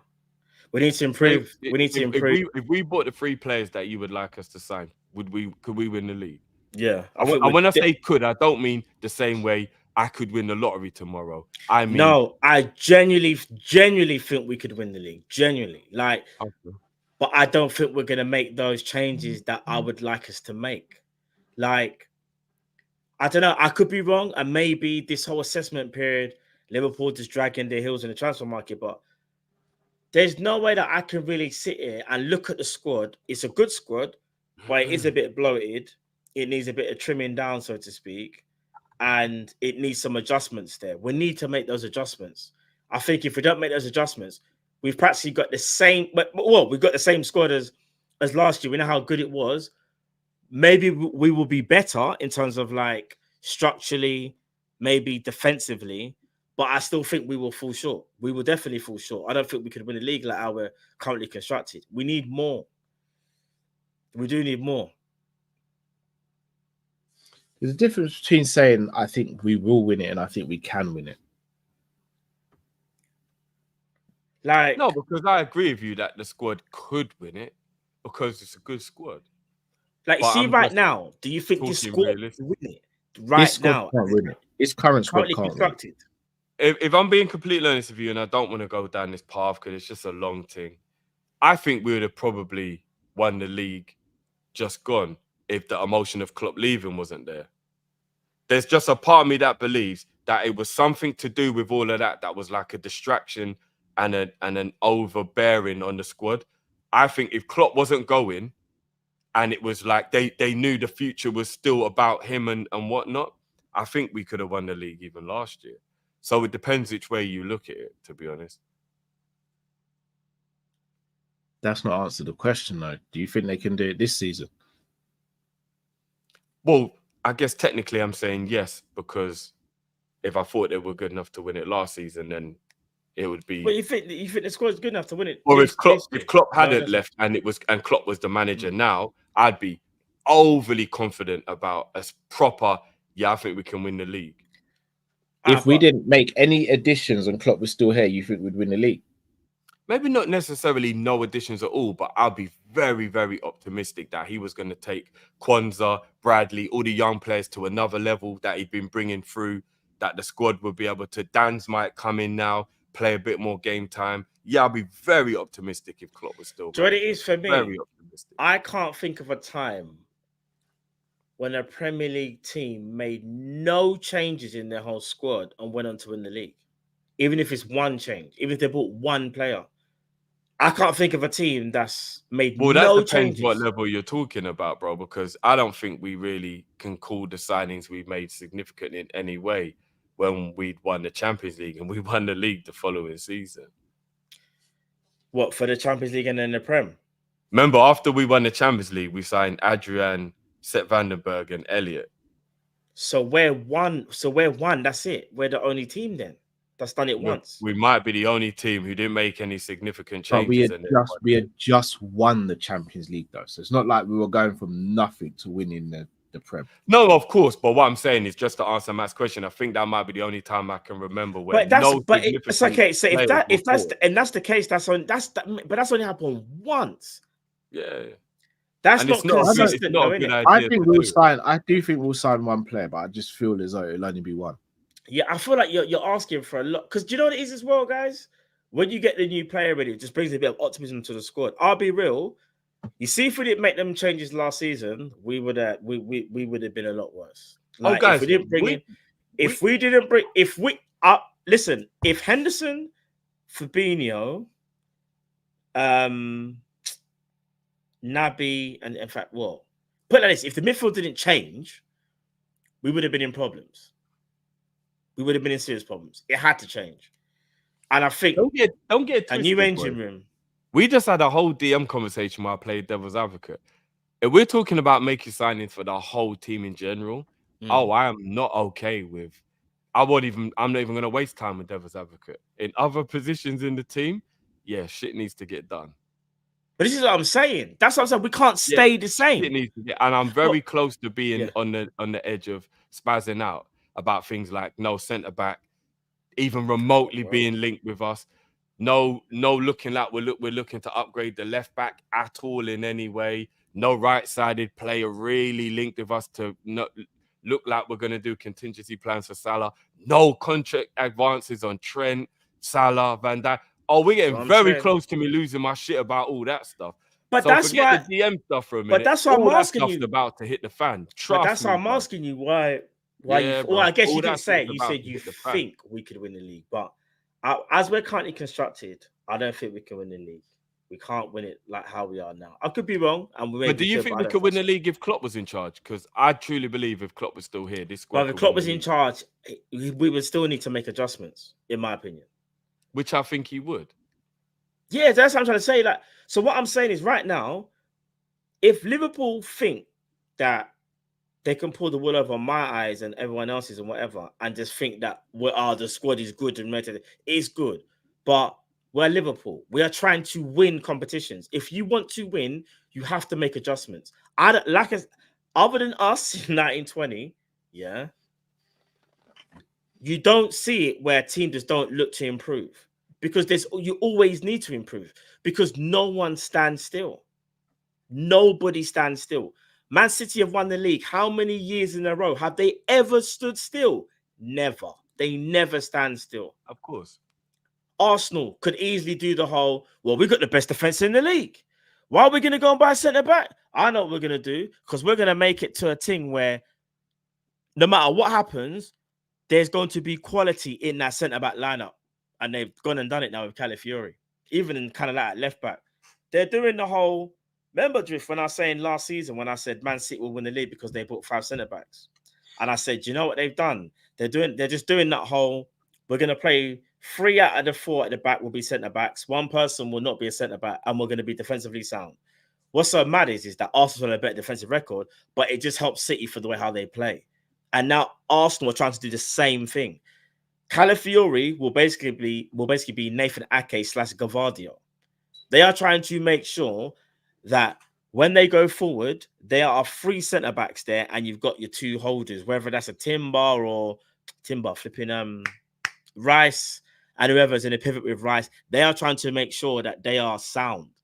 What are we doing? But here's the one thing I will say, and this isn't to say that Arsenal can't win the league because obviously they can. Yeah, they can. They can. But if you go through Guardiola's years as manager, you beat Guardiola at a different game. The only 2 people he's ever lost the league to are Mourinho and Klopp, who have very different styles of play to him. Yeah, that's true. So Arsenal and Arteta can continue to copy suit, but history told you that's not how you beat Guardiola. And that's not to say that they can't. No, I know. But what I'm saying is that's not to say that you can't. But history has shown the only time he doesn't win the league is when a manager is an opposite to him, who's taking him on in that title race. Arsenal are very similar. I mean, he taught Arteta, right? So he's very much doing very similar things. Yeah, I hate it. Is that the way to beat, man? Yeah. It's like Ryu trying to beat Akuma. Like, it's difficult. No. All I'm saying is, though, is that Arteta feels there's a recipe there for success, and I agree that you shouldn't really just copy what someone else has done, because I don't think you can do it better than the originator. However, who's to say that Man City don't have that slip up, and it could be this year, and it could be Pep, and it could be Pep's last year. And I'll be real, Arsenal positioning themselves to be the best challenger, something that we always was the best challenger. Like, we were always the best challenger, and we done things differently, and rightly so. And that's it gave us success. But we did get over the line because we were different. So the point I'm making is, I agree. Arsenal doing very similar stuff might not quite be what it takes. But it might be somebody doing something different. Do you get what I'm saying? Doesn't mean to say that they can't win it. Like, I would, like, for example, didn't you both say Arsenal win the league last season? Yeah. Yeah. There was a point during the season I thought you both said it. And this is what I'm trying to say. You didn't even care about how they were playing. You were just like, they've positioned themselves to be the next best challenger. But I can only speak for myself, not Cal. I was speaking from a point of fear. What do you mean? But imagine Because you hate I them. They're didn't a want good team. Arsenal to win the league, and it No, of kind of course. felt like everything was going in their way. Because I remember talking with Cal about this. It wasn't even for footballing reasons. And I'm not saying that to be shady to Arsenal. It's not because I thought Arsenal were great. I'm seeing every game they're playing, the best players from the opposition are missing. And everything was just falling into place. And with all due but they're respect, still a good Arsenal team. shouldn't have dropped the ball. Like, if you go and look at the way the season ended, everything fell into place for Arsenal to win the league, and they still couldn't grab it. It was that Villa game that matched them up, innit? They made a mistake. This is what happens. This is football. But it wasn't even just that, bro. Even if if they didn't lose, they went to the Etihad and they had the upper hand. And what was the points just again? everything about it was like, why didn't Arsenal actually take the initiative? Because all the initiative was there. Even things like Gusto and Cole Palmer missing when they played Chelsea. When they played Tottenham, they didn't have any fullback. I'm like, everything is falling into place. Arsenal's going to fucking win the league. The judge is with them. So it wasn't really based on me thinking they were amazing and they're bad and everyone not. It just felt like everything. No, but they were playing some of the best football, though, last season. They played good football. But I'm saying mine was based on, it just seemed like everything was falling into place. You know, sometimes you look at it, you know, a little bit like... I hate Arsenal, but I can't, Do you remember when Origi scored the goal in the Merseyside derby after the mistake from Pickford? And it was like, you start believing the judges there, and oh my God, it's meant to be, and all that stuff. It was like that with Arsenal. It felt like there was just something happening where everything was going in their favor, and you're like, oh shit, this is going to happen, isn't it? So I'm not saying that to be shady. I didn't think it was because they were better than City or they're a great team that no one can beat them. It was like everything's falling into place. But based on ability, they can win the league. But I think they've got to stop doing what Guardiola does. I just think that it's very... Oh, yeah, that's never here or there. You know what I mean? Like, it's... They've got to start doing things a little bit different to what City are doing. What I'm saying is, though, they're not resting on their laurels, and they could easily do that. They could appease the fan base and be like, we're not crap anymore, I guess. If we pick up a trophy, that's progress again, even though the fans won't be happy. But they've now gone from a 7th, 8th place, 4th place, 5th place to 2 years in a row, 2nd place. Do you know what I mean? And they're not stopping that. I don't think Calafiori is going to be their last deal. And this is my argument. But again, we can't be sitting there saying a team that beats the second. What they should be doing, though, guys, because Arteta's been in the job for almost 6 years, and with all due respect, Arsenal, a 6-year stunt from a manager should be at the minimum this level of progress. Or what are you even? Yeah. You know what I mean? What are you even doing? No, but what I'm saying is, they haven't won anything of significance, yeah, and obviously they're still trying to improve, innit? We won obviously the I call it the Carabao, the cup last year, and don't get me wrong, we won a trophy, but we want to obviously improve from that, and not only that, the manager's just left, so it's almost like a reset. And my idea of a reset is not standing still. And as things currently constructed, we are standing still. Until I see some type of movement from Liverpool, we are standing still on what we just achieved last season under a different manager and different regime. We cannot be doing that at all. If we do that, we're just asking for trouble. We're actually asking for Man United, Arsenal, Chelsea, Spurs to have a real go at us. We don't want that. Villa. We do not want that, because that's when it gets a bit too techie. We shouldn't be neck and neck with them teams. This is what's happened. We used to be Liverpool, Man City, Liverpool, Man City, Liverpool, Man City. If Man City are always there, we're there. Now it's like we're there, and Arsenal are now there. And like, I don't want other teams to think that they can do that to us because we're not doing nothing. We have to do something. Like, we have to. It's imperative, in my opinion. Based on last season, I don't think the gap between us and Arsenal is as big as you just said. The problem is where did they finish? 4 or 5? How many points? I think they finished 9 points ahead of us. No, because if City only finished 8 points ahead of us, and they finished about 2 or 3 points behind City, so maybe 5 or 6 points. No, 7 points ahead of us. No, but didn't Arsenal only finish? What, did they only finish 1 point behind City? No, it was more than that. Only 2 points. 2 points behind City. So we finished on 82. That means they finished on 88. So 6 points then. 89. They finished on 89. City finished on 91. Oh, Matt said 90. Oh, City got 91. Oh, okay. This is what I'm saying. So they finished 7 points ahead of us. Yeah. And We they've have to just done improve. improved, and they've improved their squad. And they've improved their defense. That's Arsenal's strongest point, in my opinion. Their defense. Timber's coming back from injury as well. What would you say our strongest point is in the team, guys? It's Our going to be strongest point. very interesting. Honestly, right now, I don't know.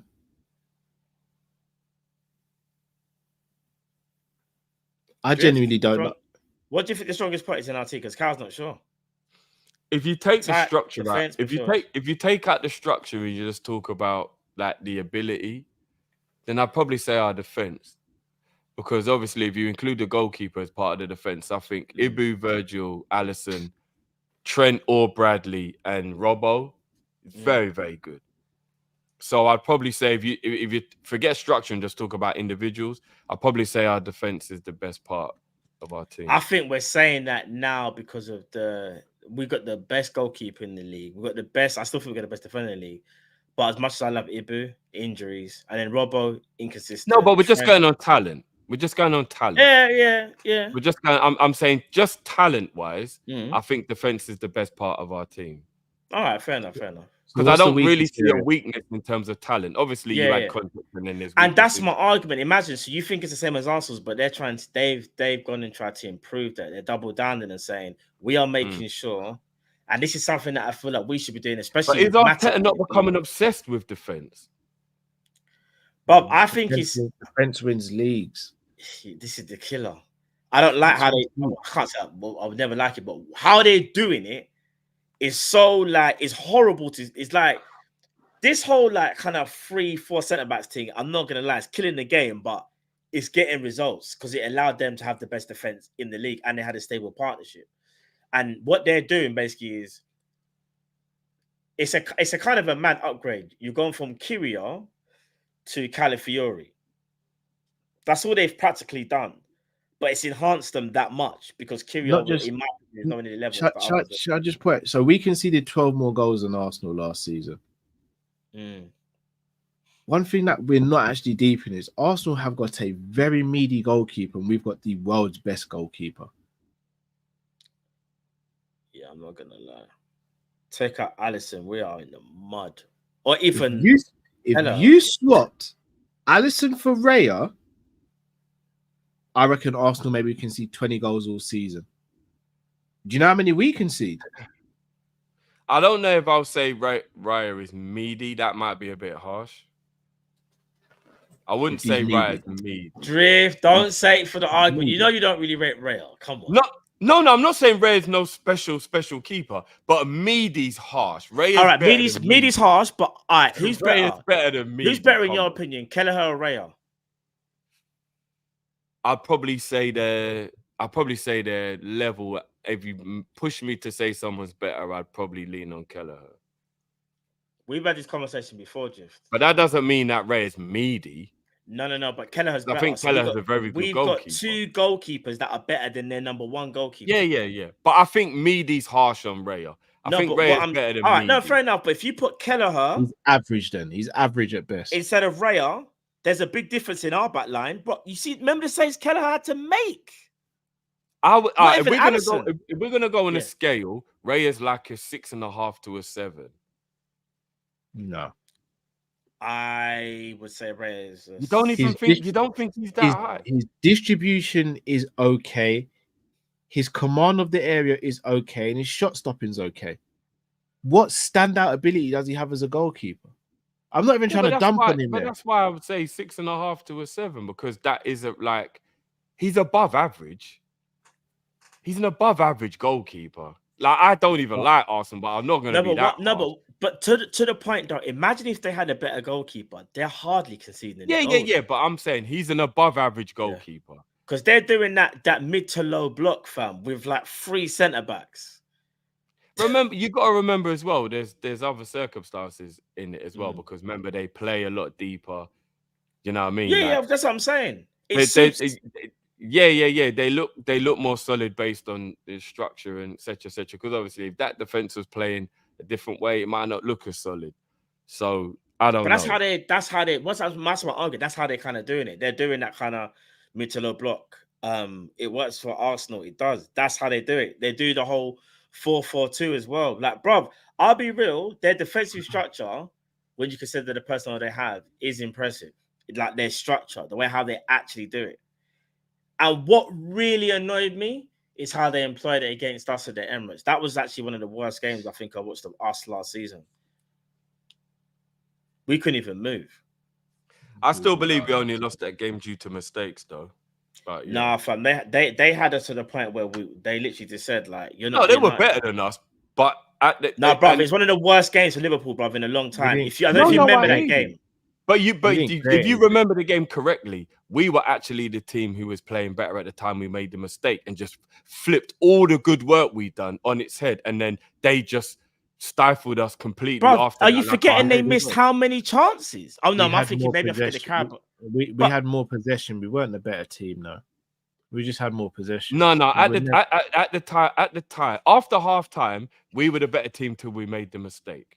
We were. They were way better than us in the first half, but from half time up until the mistake, we were the better team. And then as soon as we made the mistake, we absolutely folded, and then the game just. I feel like we just had possession. We didn't do anything with the possession. Yeah, we didn't do that. I remember they let us have the ball at the back, and we were passing around the back. And as soon as we tried to, play out, I'm not saying we were playing amazing, but at that moment in the game, we definitely felt like, you know what, we can get something out of this game because we've come out the second half, we're playing way better, and then the mistake just totally threw a spanner in the works.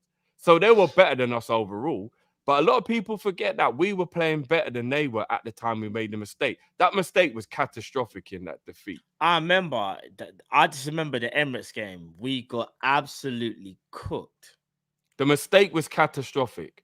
In that Prem game. I reckon that game finishes 1-1 without the mistake. I honestly do.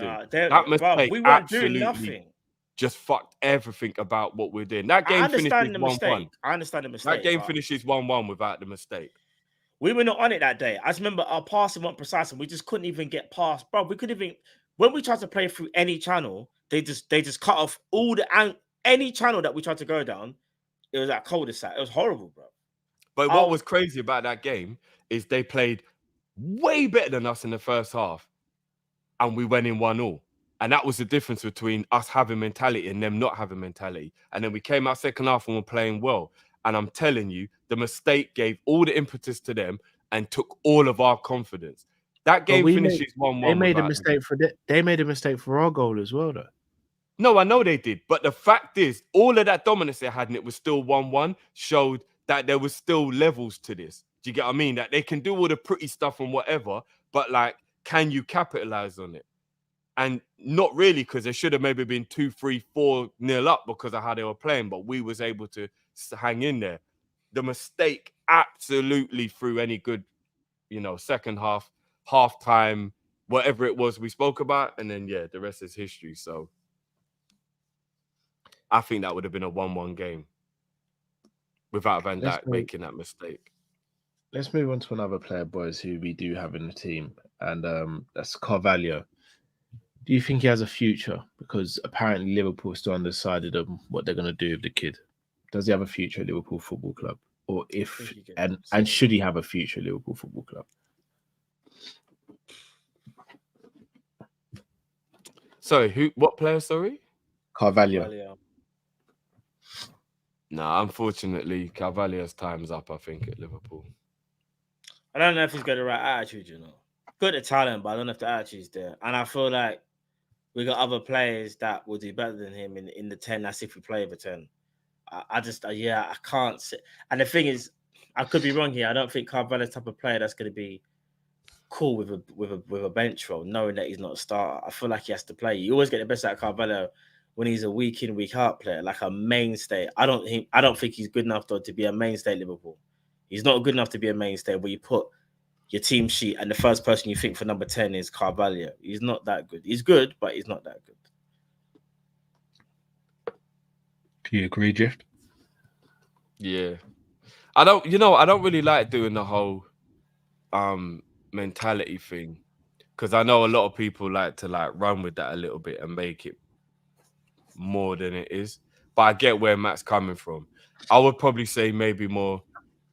I don't know. I'm not trying to put words in your mouth, Matt. But when I hear someone say something like that, I think maybe it's a case of like you might not think that he's going to work hard enough and he's got the drive and all that kind of stuff to be. No, sorry. Like, you know, like you get a situation where you get somebody who like they don't really try hard in training. They're a bit nonchalant.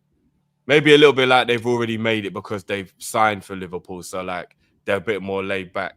Do you mean that in regards to attitude, or do you mean he just doesn't have the drive to want to be the best and it's probably going to hold him back because he's not trying as hard as he should be? Like, which one of those do you mean when you say attitude? He's got a bit of an attitude problem for what's led to believe. So you would say it's more the like, I'm the shit, don't really need to try kind of thing. He kicked up a fuss, hence why apparently he was sent out on loan. He kicked up a fuss again at Leipzig when he wasn't playing. There's a bit of a, I don't know, and maybe he's well inclined to say what he wants, and maybe he believes in himself, but there's players like Curtis Jones, there's players like Harvey Elliott. You can be confident in your ability. All you got to do is wait for your chance. I don't know if Carvalho is that type of player that he's willing to wait. Hence why he's going out on these loans. Curtis Jones has not been out on loan. Curtis Jones was willing to wait. Curtis Jones has been very patient, and I don't know whether Carvalho is willing to do that. This is the problem, and I think he kind of knows in that number 10 spot he would not be the first choice.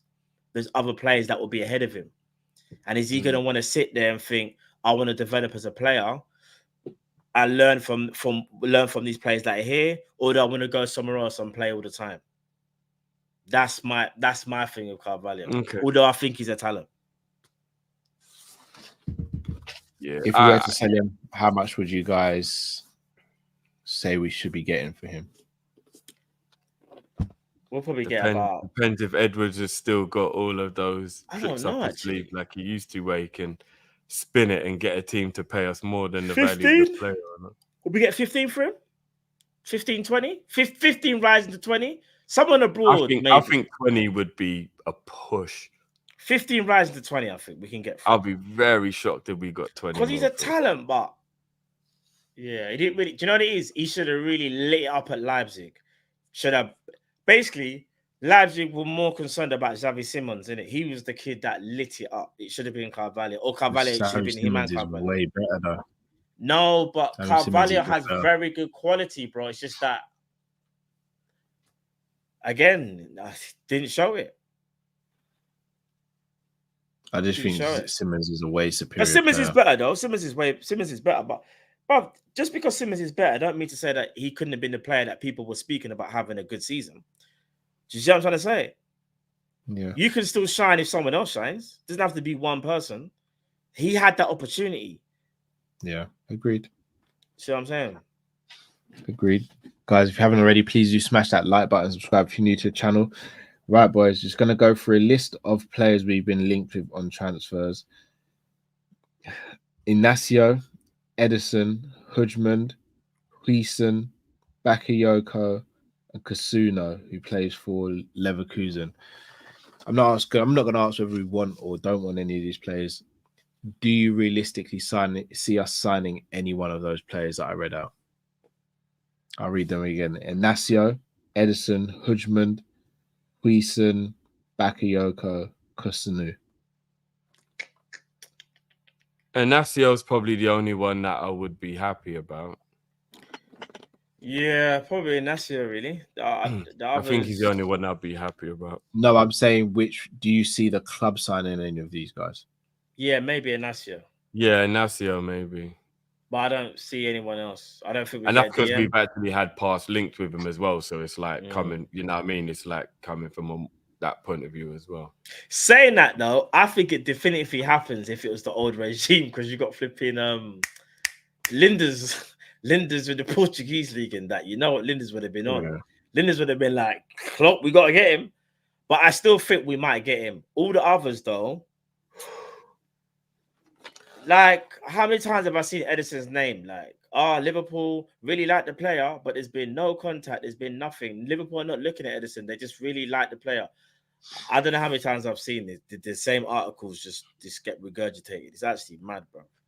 Like, and then you're seeing articles today that saying Liverpool are really hoping for Basetic to just be ready. That kind of says to me that I don't think we're buying a DM, bro. I think best we can look at is a centre back. If we were to get Inacio Hudgman from that list, I'd be over the moon. Huijsen I really like as well. I think Edison's a very good footballer. He's not a 6 though. He's absolutely not a 6. Yeah. My DM's gone to Brighton. It is what it is, man. As I said, Hudgman and Inacio, but I don't think we get both players out of Sporting if we go to Sporting. Dean Huijsen is very good as well. So time will tell. Let's help these supers. We ain't going for no one, man. So mad thing. Tanas says Bulgarian supporter here. Miss Matt, you'll never walk alone. Big up yourself for Tanas. Big up, Atanas. Big up, love, brother. Shout out to Byron. You just become a YouTube member of ours. Big up yourself, Byron. Big up, Byron. Yes, sir. Says context matters with Kubo. I like him. Right profile, in my opinion. Typical winger. We need a winger who can actually hold width. Watch him rip Barca and Madrid. Or sorry, watched him rip Barca and Madrid. Alex says people need to realize we won't play like we did with Klopp. More reckless power, like we did with Klopp. More reckless power. I don't like him. Don't see it happening though. Love as always. Soul is S, by the way. Soul, who's Soul? Maybe Sula. Maybe. Oh, maybe. Yeah. Clay, Cal, do the comparison between Snickers and M&M's. That's a higher caliber than what we was comparing. Yeah, it depends on which M&M's you're talking about as well. It'd have to be peanut M&M's to be like for like, wouldn't it? Yeah, it should be chocolate, no? No, because that would be an unfair comparison. Because chocolate M&M's would be comparable to Mars, wouldn't it? I'm taking Snickers over M&M's though. For real? Snickers over peanut M&M's? Yeah, I'm not a big fan of the peanut M&M's. Oh, you learn. What do you like? The blue M&M's? What's the one in the blue packet? Do you like them ones? The crispy ones. Crispy ones. Crispy yeah, ones. They're fire. Yeah, they're fire. That's what I'm saying. See? No, but everyone has to be in the. No, but we have to be in agreement that peanut M&Ms are the elite M&Ms. Are the best ones? What better than the chocolate? White chocolate M&Ms for me. White chocolate M&Ms. I don't know if I've had white chocolate M&Ms. White chocolate M&Ms. Yeah. Bro, I don't think I've had. I don't think I've had them, bro. I know you wouldn't have had them, Matt. Oh, is that what we're doing? No. Don't. Because when I said something the other day, you were like, "What? What's that?" Don't do that, fam. I almost bought them the other day. You ain't even had the flipping Matt, come on, let's not do this, bro. But you haven't had it though. Well, the Nutella biscuits. You ain't had them. You didn't know yeah, about them. No, I haven't. Have you had the Nutella muffin? No, but no. Slow down. Slow down. You didn't even know what it was, though. They not like us. You were like, they not like us. I'm gonna say a big pause first before I say this. You were like, oh, how big? What's the size of it? Drift had to tell you, bro. No, you're Am I lying, Drift? Am I lying, Drift? No. Drift, do I lie? He's admitting it. Do I lie? Yeah. No, I mean, Drift. If you were to graduate someone out of us to you know, Carl, we found out you was lacking, Drift. Tell him you was lacking last time. I've lacked once. No, you was lacking, bro. No, I'm not gonna lie. Cal even knew about the giant shrimp and bananas. Cal's still like 30. He's still 30. He's still. Is that what we're doing? Okay. Yeah, Cal's still 30. Matt, okay. No, Matt. Like, no, it's fine. No, white chocolate M&Ms. Yeah, like okay. But that's you. Okay. Do you know what, Matt? You're like Matt, you're Basetic. We know you got the talent, but you got to fulfill your potential. potential. Should I tell you something? Yeah. You know what? If you're gonna do white chocolate, have you had the white Bueno, the white Kinder Bueno?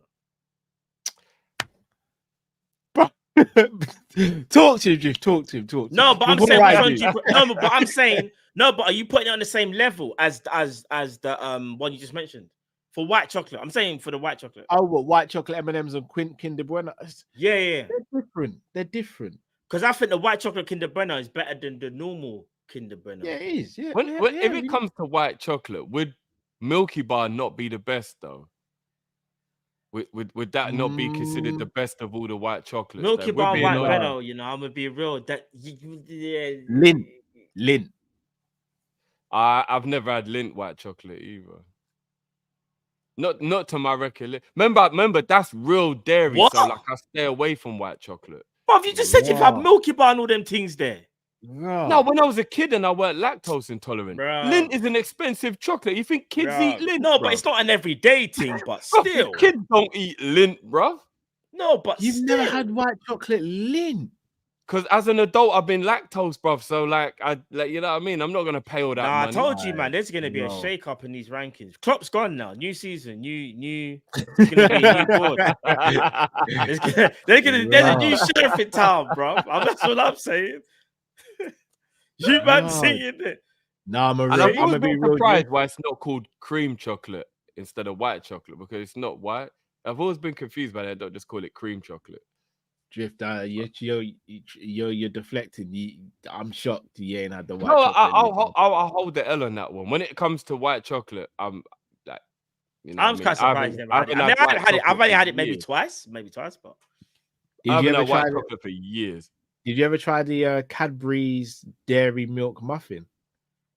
oh, see, this is where I'm just like, no, man. Yes, I did. Yeah, No. I did. You know they discontinued them, right, at Asda.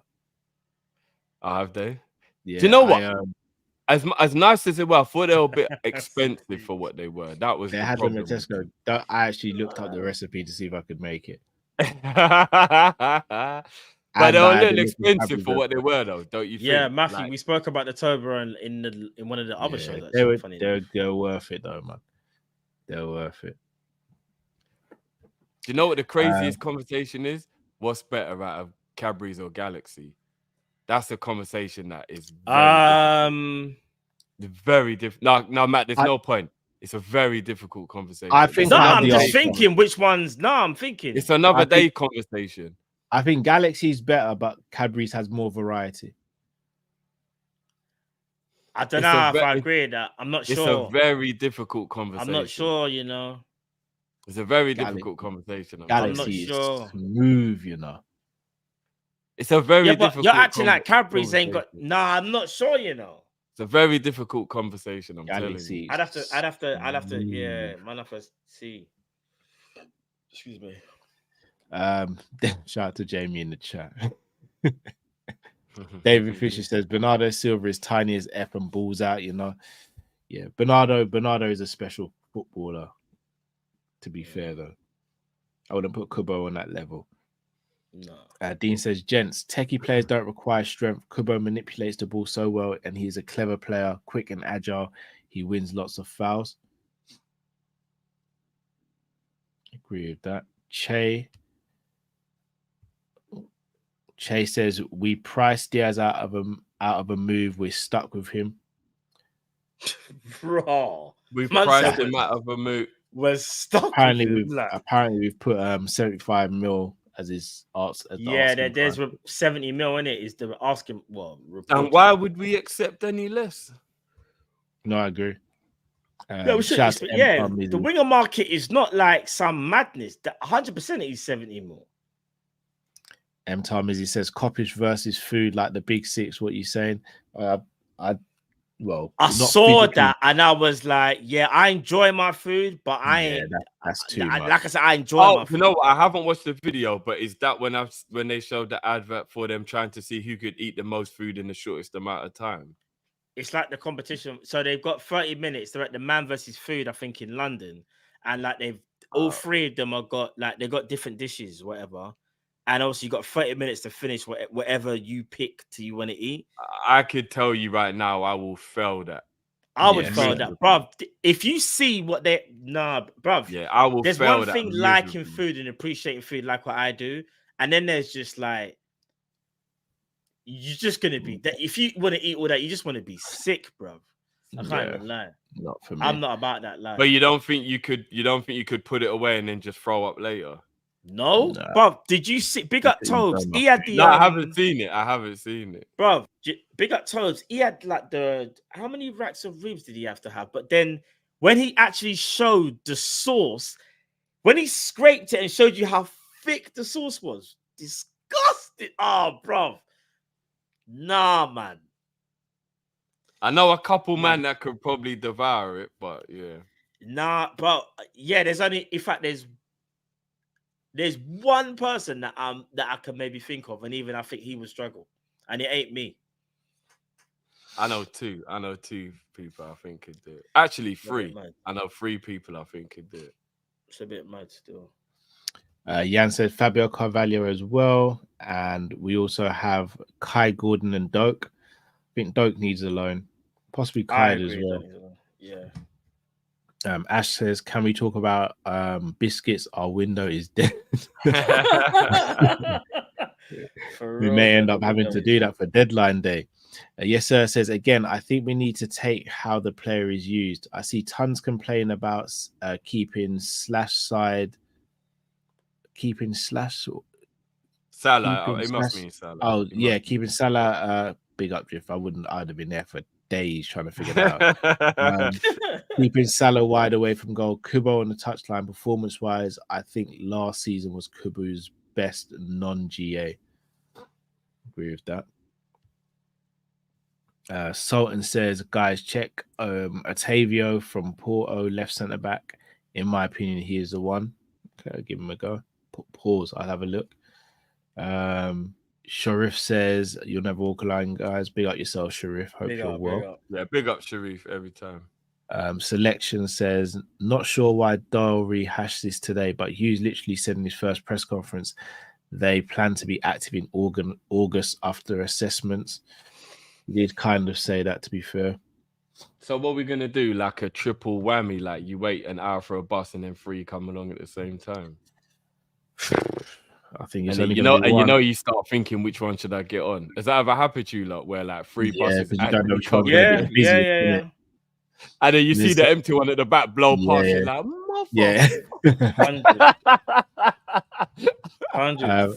Abdullah says, guys, word on the curb today is apparently Slot is a stopgap and the club will do everything to secure Alonso. Second, what have you boys made of Slot's hands-on training approach from inside training? I don't think we've got Slot in to wait for Alonso. Alonso's going Real Madrid, in my opinion. Yeah, I think he's. And I quite like what Slot's doing in training for what I see, to be honest. The players look happy. He looks happy. I quite like it. Yeah, I've got no problems with it. I need to check out the last inside training actually and see what the latest one is. But yeah. Shakar says, get ready for years of floppy and sloppy football. Oh, geez, I hope not. I hope that's not the case, bro. Big up to Uncle Rod's. Guys, subscribe to Uncle Rod's channel, please, people. Big up Uncle Rod's, you know. Drift is right. Richard Hughes is championship level. Oh, I think that's harsh, Uncle. T1 says, the way Drift defends his players, I want him as my attorney. They could have me in 4K and he'd be like, Your Honor, what are we doing here? Big up T1. Shout out to Rosa. Rosa says, how would you rate my dream summer 1 to 10? Tomori from AC Milan, Florentino Luis from Benfica, Cava from Napoli. I think there's something she messed up there. So I'm gonna say that's Kvaratskhelia. Yeah, Cava. I think she's done that. I'm trying to spell his name actually. Yeah, actually, she might have actually. Yeah, that's dope. That is hilarious. I'll be real. Florentino Luis don't look it anymore. I'll be honest. Yeah. Tomori, but he's got a mistake in him. Yeah. And Crava's my guy. So yeah, I probably still only give it a 5 though. You know. Yeah, which is. And that might be a bit harsh, Rosa, but I'm not really rating that. I'll be honest. Crabber I am, but the others two, not really. Crabber's a good player, but again, we need more of a right winger, I would say, than another left winger. Do you know what I mean? Pick up Rosa in the chat. Selection says Slot describes a profile he wants for the system, and Hughes and Co find that profile. The head coach has to describe what he wants, prioritizes, in my opinion, for his system. I agree with that. Chaddy LFC says Sociedad only scored 51 goals last season. Kubo scored 7. That's mad that they only scored 51. Didn't our attack score or didn't we score 92 or something last season? In the Premier League, Liverpool scored 86. So, we scored 86 in the league. Yeah. And we missed how many chances? But that's still kind of impressive. I can't even lie. Top goal that should have been we should have been like 100. Yeah, City scored 96. Arsenal scored 91. Yeah, we should have been at least 10 more, at least. D-Boy0113 says Drift is 100% right. A head coach is brought in to coach the team, and that's it. They have no input or say on transfers. That's the manager. Coach definitely has to have input. Head coach has to have input. Well, why would he wouldn't just take the job and have no input? But he's not above. So these fizzy sodas are crazy sour. Yeah, case in point is like Chelsea, for example. They brought in Pochettino to be the head coach, and then they gave him players. And he wasn't allowed to be like, nope, don't want this guy or whatever. It was, look, this is the structure we have. And it's a bad example because they're not doing well at it. Chelsea, but that's why head coaches. But that's also Real Madrid are a brilliant example of it then. When you go in at Real Madrid, you're usually the head coach, not the manager. You get given the players, you work with it. You don't go around going, I want him, I want him, I want him. Perez and the structure already know who they want, and you've just got to coach the team. Like, there's loads of examples of it. That's not to say Slot don't have any input, but when you're a head coach, the director of football is supposed to have more control over transfers than you do. I think it's pretty 50-50. Eastwood says, what up? Not going to lie, this is the first time I haven't been excited about the season. I truly believe we're heading towards a disappointing season, and the Euros didn't help either. I feel like that as things stand. Hope I'm wrong, though.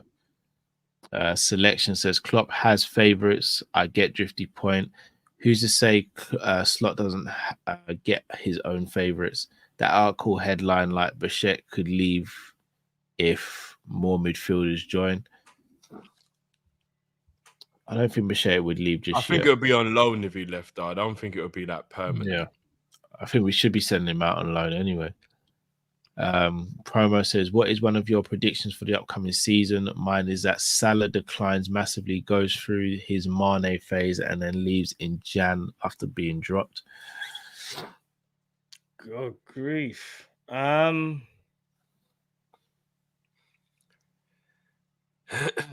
boy. That one kind of like just put things into perspective. Leaves in January for a small fee, or? Well, he'll go for free, wouldn't he? Because he hasn't signed his new deal. My prediction is if we don't sign anyone, my prediction is that Salah has a very good start to the season and then fades off in the second half of the season. Yeah, Salah which is pretty much what he's done quite a few times. So I'd agree with that. Yeah, he does that a lot, though, isn't it? Actually, it's his MO right now. Mackenzie says, all due respect to the current players, but if Klopp couldn't get much out of them, why expect Slot to do any better? We need an overhaul, full stop. I don't think we need an overhaul, but we definitely need to make some additions. Over the next over the next 3 transfer windows, I think we need 7 players.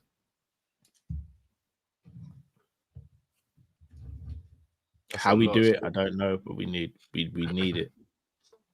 That's a third of the squad almost. Yeah, it is what it is, man.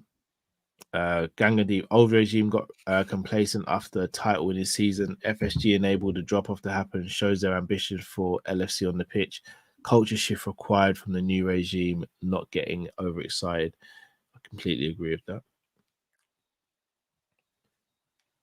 Micah says, hope you boys are good. Difference between us and you guys last season, defense-wise, was the lack of a 6.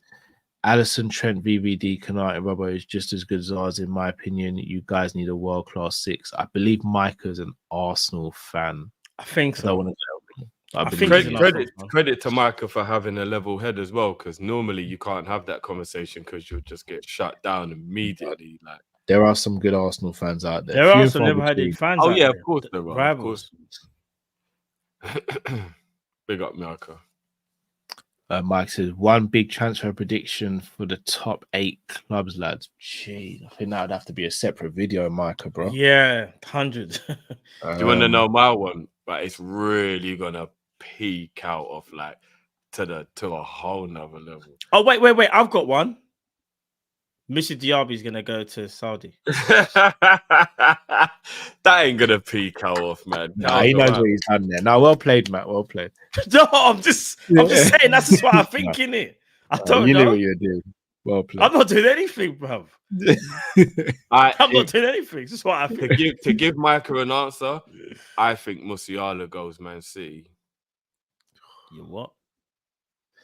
If I see Elise, Calafiore, and Musiala leave their clubs and not one of them comes to Liverpool, I'm going to lose my head.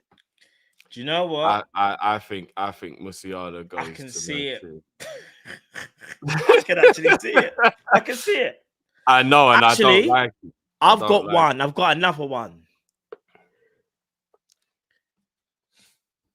Man City might sign Eze. Yeah, that's not nice either. I think That's not Arsenal nice signed at Eze. all. Arsenal won't sign Eze, I don't think. Oh, but Arsenal are interested in Eze though, so I think Arsenal will try and sign Eze. I could be again. This is just a little prediction there, but yeah. Shout out to Rosa says, I played Husmand in high school. He was poo. Rosa's always trolling. do you know? Sean Just May quickly says, to Mark, who I think he is actually a Man City fan. So big up. He's saying he's saying that Musiala doesn't like Pep. If you know, you know. But the problem is, bro, it's Pep's last season, so they'll put up with each other for the sake of the club. Like the club will just do do you get what I mean? Like they're getting the team ready for after Pep. It's Pep's last season. Like Pep's leaving, so yeah, I still think it doesn't matter even if he doesn't like Pep. He'll go there. Chombe says the backlash about to come onto FSG will be crazy. Yeah, the Liverpool don't sign no players. It's gonna be rough. It's gonna be rough in the streets. I'm gonna be leading the charge as well. Shombe says, "Big up my brothers. What is their expectation for next season, bruv? Based on currently top 5 finish. Currently constructed, we can only really expect to get top 4 and maybe get a trophy. Maybe. Currently Top constructed 4 is not cut and dry. I'm telling you." But that's what I'm saying. But that's all we can hope for as things currently constructed. That's all we can actually hope for. If anyone says we can win the league with the squad currently constructed, I'll be shocked. Sadiq says, "What in the blouse and skirt was the phone convo you had?" Yeah, Sadiq, you gotta have to tune me to the bruv. If I think Mark's a Man United fan. Big up. I can't say. We can't say. I wish I could though. Yeah. I was shocked myself, Sadiq, man. Sadiq says, reason I asked is it set the tone for the whole show today. Oh, no, it didn't. If it set the tone, it would have been toxic in there, Sadiq. It did get a little toxic tonight. It did get a little toxic. There were some things that could have spilled. You know what? I'm going to be honest with you. Matt came into today's show still holding some of the energy. He did.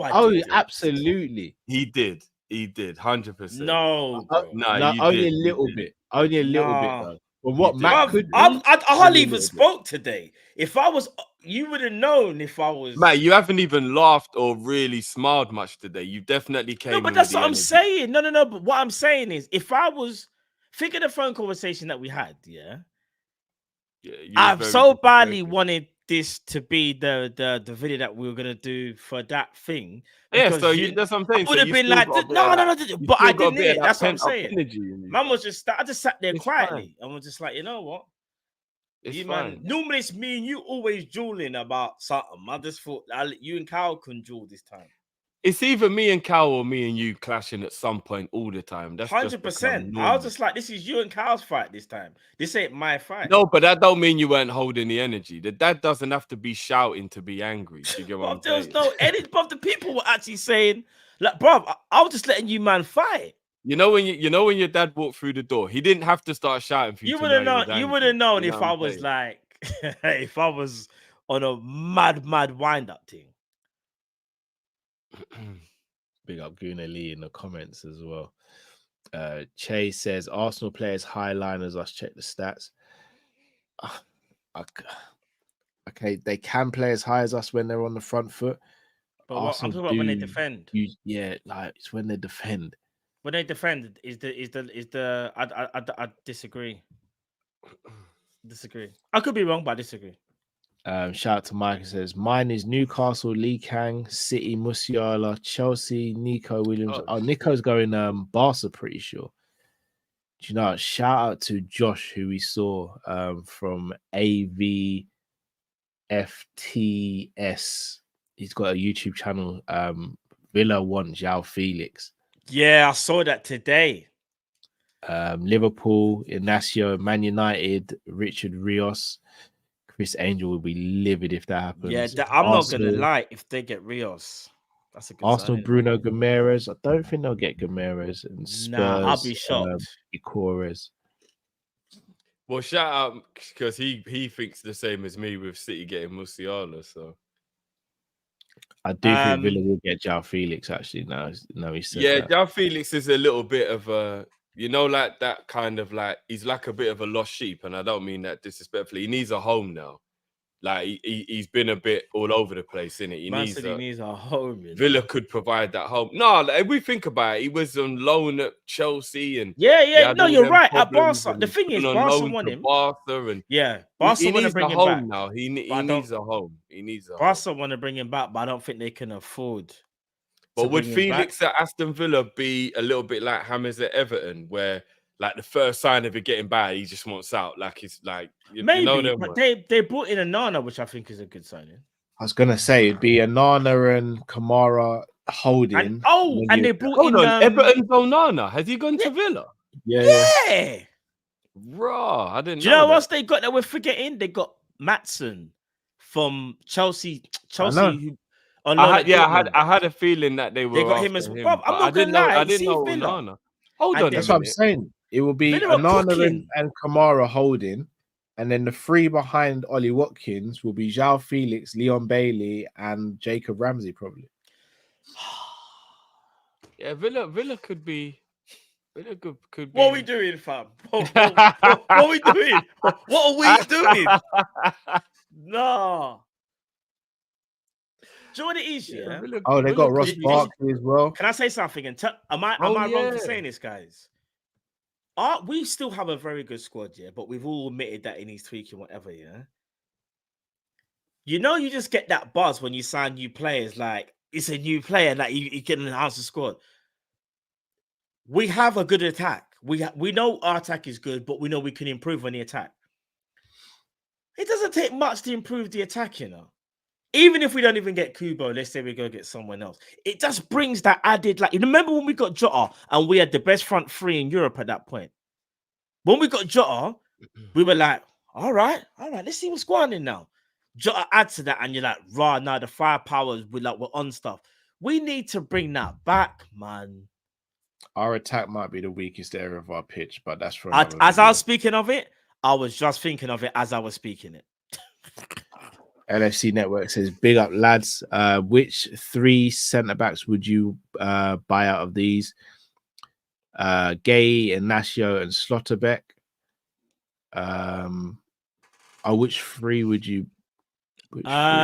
I would say out of them I think three... you might mean which of the three would we... Yeah, saying pick one out of the two for the set. All right, so for DM, I would say Zubimendi for me. And then for the centre back, I would say probably a Nassia, even though I think Slockerbeck is a madman. I'd But probably I go think he'll Schlotterbeck be and harder to Zubin. get though. Yeah, He he would might be. be better than Nassia, you know. Yeah, I think he is. Bastoni would be like the dream as well. Slockerbeck might be better, but it's just I don't think there's any chance we get him from Dortmund, if I'm being honest. So realistically, Nassia and Zubimendi, but Slockerbeck is cold though. But, German left-footed centre back, you know, very rare. yeah. Can't remember the last time I saw a very, very good German left-footed centre back. So what we're gonna do for 2 weeks, boys? We got to do cookies, cakes, chocolates, sweets. I finally made Matt laugh. Thank God. Oh yeah, what are we gonna do for 2 weeks, bro? You got 4 shows, bro. We got chocolates, cakes, sweets, and biscuits, isn't it? Everyone else is excited about signings they're about to make. What are we doing, blood? We ain't doing nothing. What do you know what we get to do? We get to read reports of Arne Slot wanting to look over the squad for the next 2 weeks while they're in America. Right. Can't wait. What a time to be a Liverpool fan. We got Jamie. Villa's owners worth 8.8 billion. Yeah, Villa are rich, man. What? Is that how much they're? Yes, I've told this is why I keep on saying No, Villa I have been knew they were wealthy. I just didn't realize that was the value. Yeah. What a time. to FSG. be alive. Boy, well, You people, yours. if you haven't already, please do smash that like button, subscribe. Before we sign off, though, gotta give a special shout out to Bajan Barnes, more so Bajan Barnes' wife, who just turned 50. Big up to the family. Congratulations on a milestone. And hopefully she's watching. And if you are, this is for you. Happy birthday, Mrs. Bajan Barnes. Big up. Big up, man.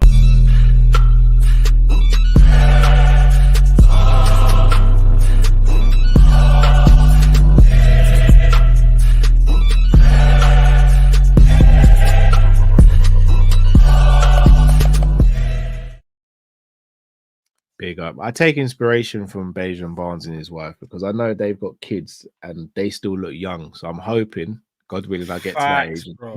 I look young as well.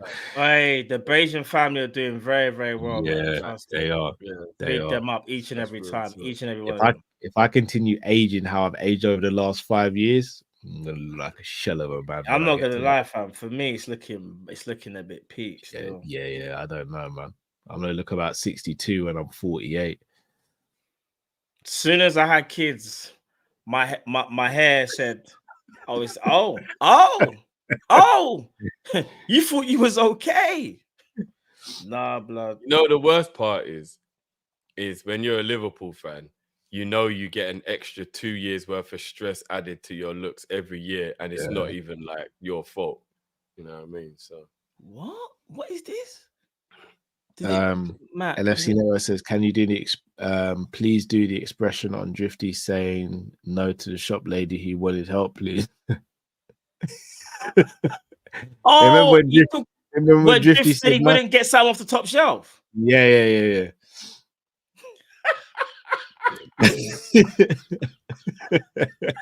I can't even remember. Like, Drifted off is kind of tell you the story. Obviously, it's his story, but yeah, I got a lot of heat for that. I ain't telling that story again. Damn right, you got heat for it, bro. Yeah, heat for that story. Poor woman just needed some help, man. And I just finished a 12-hour shift, man. I always want back. Excuse me, young man, can you please? He was not old like that, bro. Can Bloody you fix hell. that off the top shelf for me, please? No. I just Fam, finished what do you a think 12-hour I am, shift. blood? No. You think I'm a dickhead, fam? You talking No, about but top wait. shelf? Are you having that tearing share or mine? I'll have that. Mine out. Mad thing. I would never talk to a woman like that. And the thing is, I know she probably said, "Excuse me." I know she didn't just be like, she wasn't just like, "Can you get that?" I know she said, "Excuse me." To be fair, I don't actually think she did say excuse me. Bro, why are you lying, fam? You know. No, I think we made eye contact when I realized that she was like looking at it, and then she just went, "Can you get it for me?" I don't actually think she said excuse me or anything. To be fair. See, people in chat saying, Drift, you said she was an elderly auntie. No, I did not.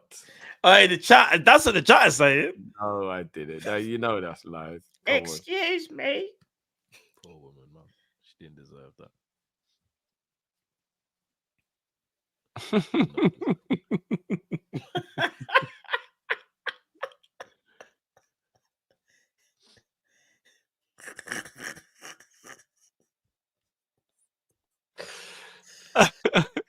No, bro.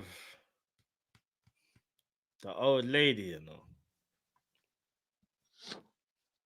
You know she weren't. Boys, I anything didn't you say wanna she was old at all. I did not know. She was not old. I would have helped an old lady reluctantly. Poor lady. Anything you guys want to add to or say to the people before we go? Yeah, big up all the shop workers who are doing their job, so I don't have to.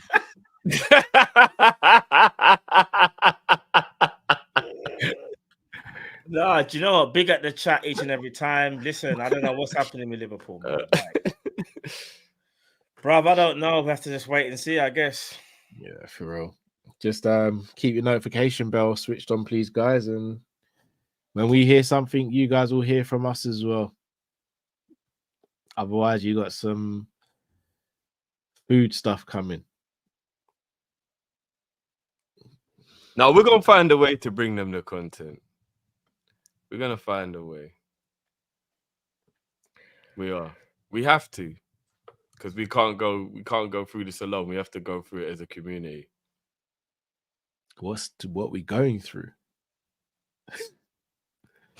A breakup. No, it's more like we're fasting at the moment, and we're just waiting to break the fast. Nah, Liverpool are going through a breakup because they don't make no sense. We're not Klopp going. left and the break. Nah, this is bro. Jesus Liverpool going through the breakup. This is what Jesus did in the Bible. This ain't just regular fasting like what we do sometimes. Well, man went to the desert and that. Yeah, yes, like, bro.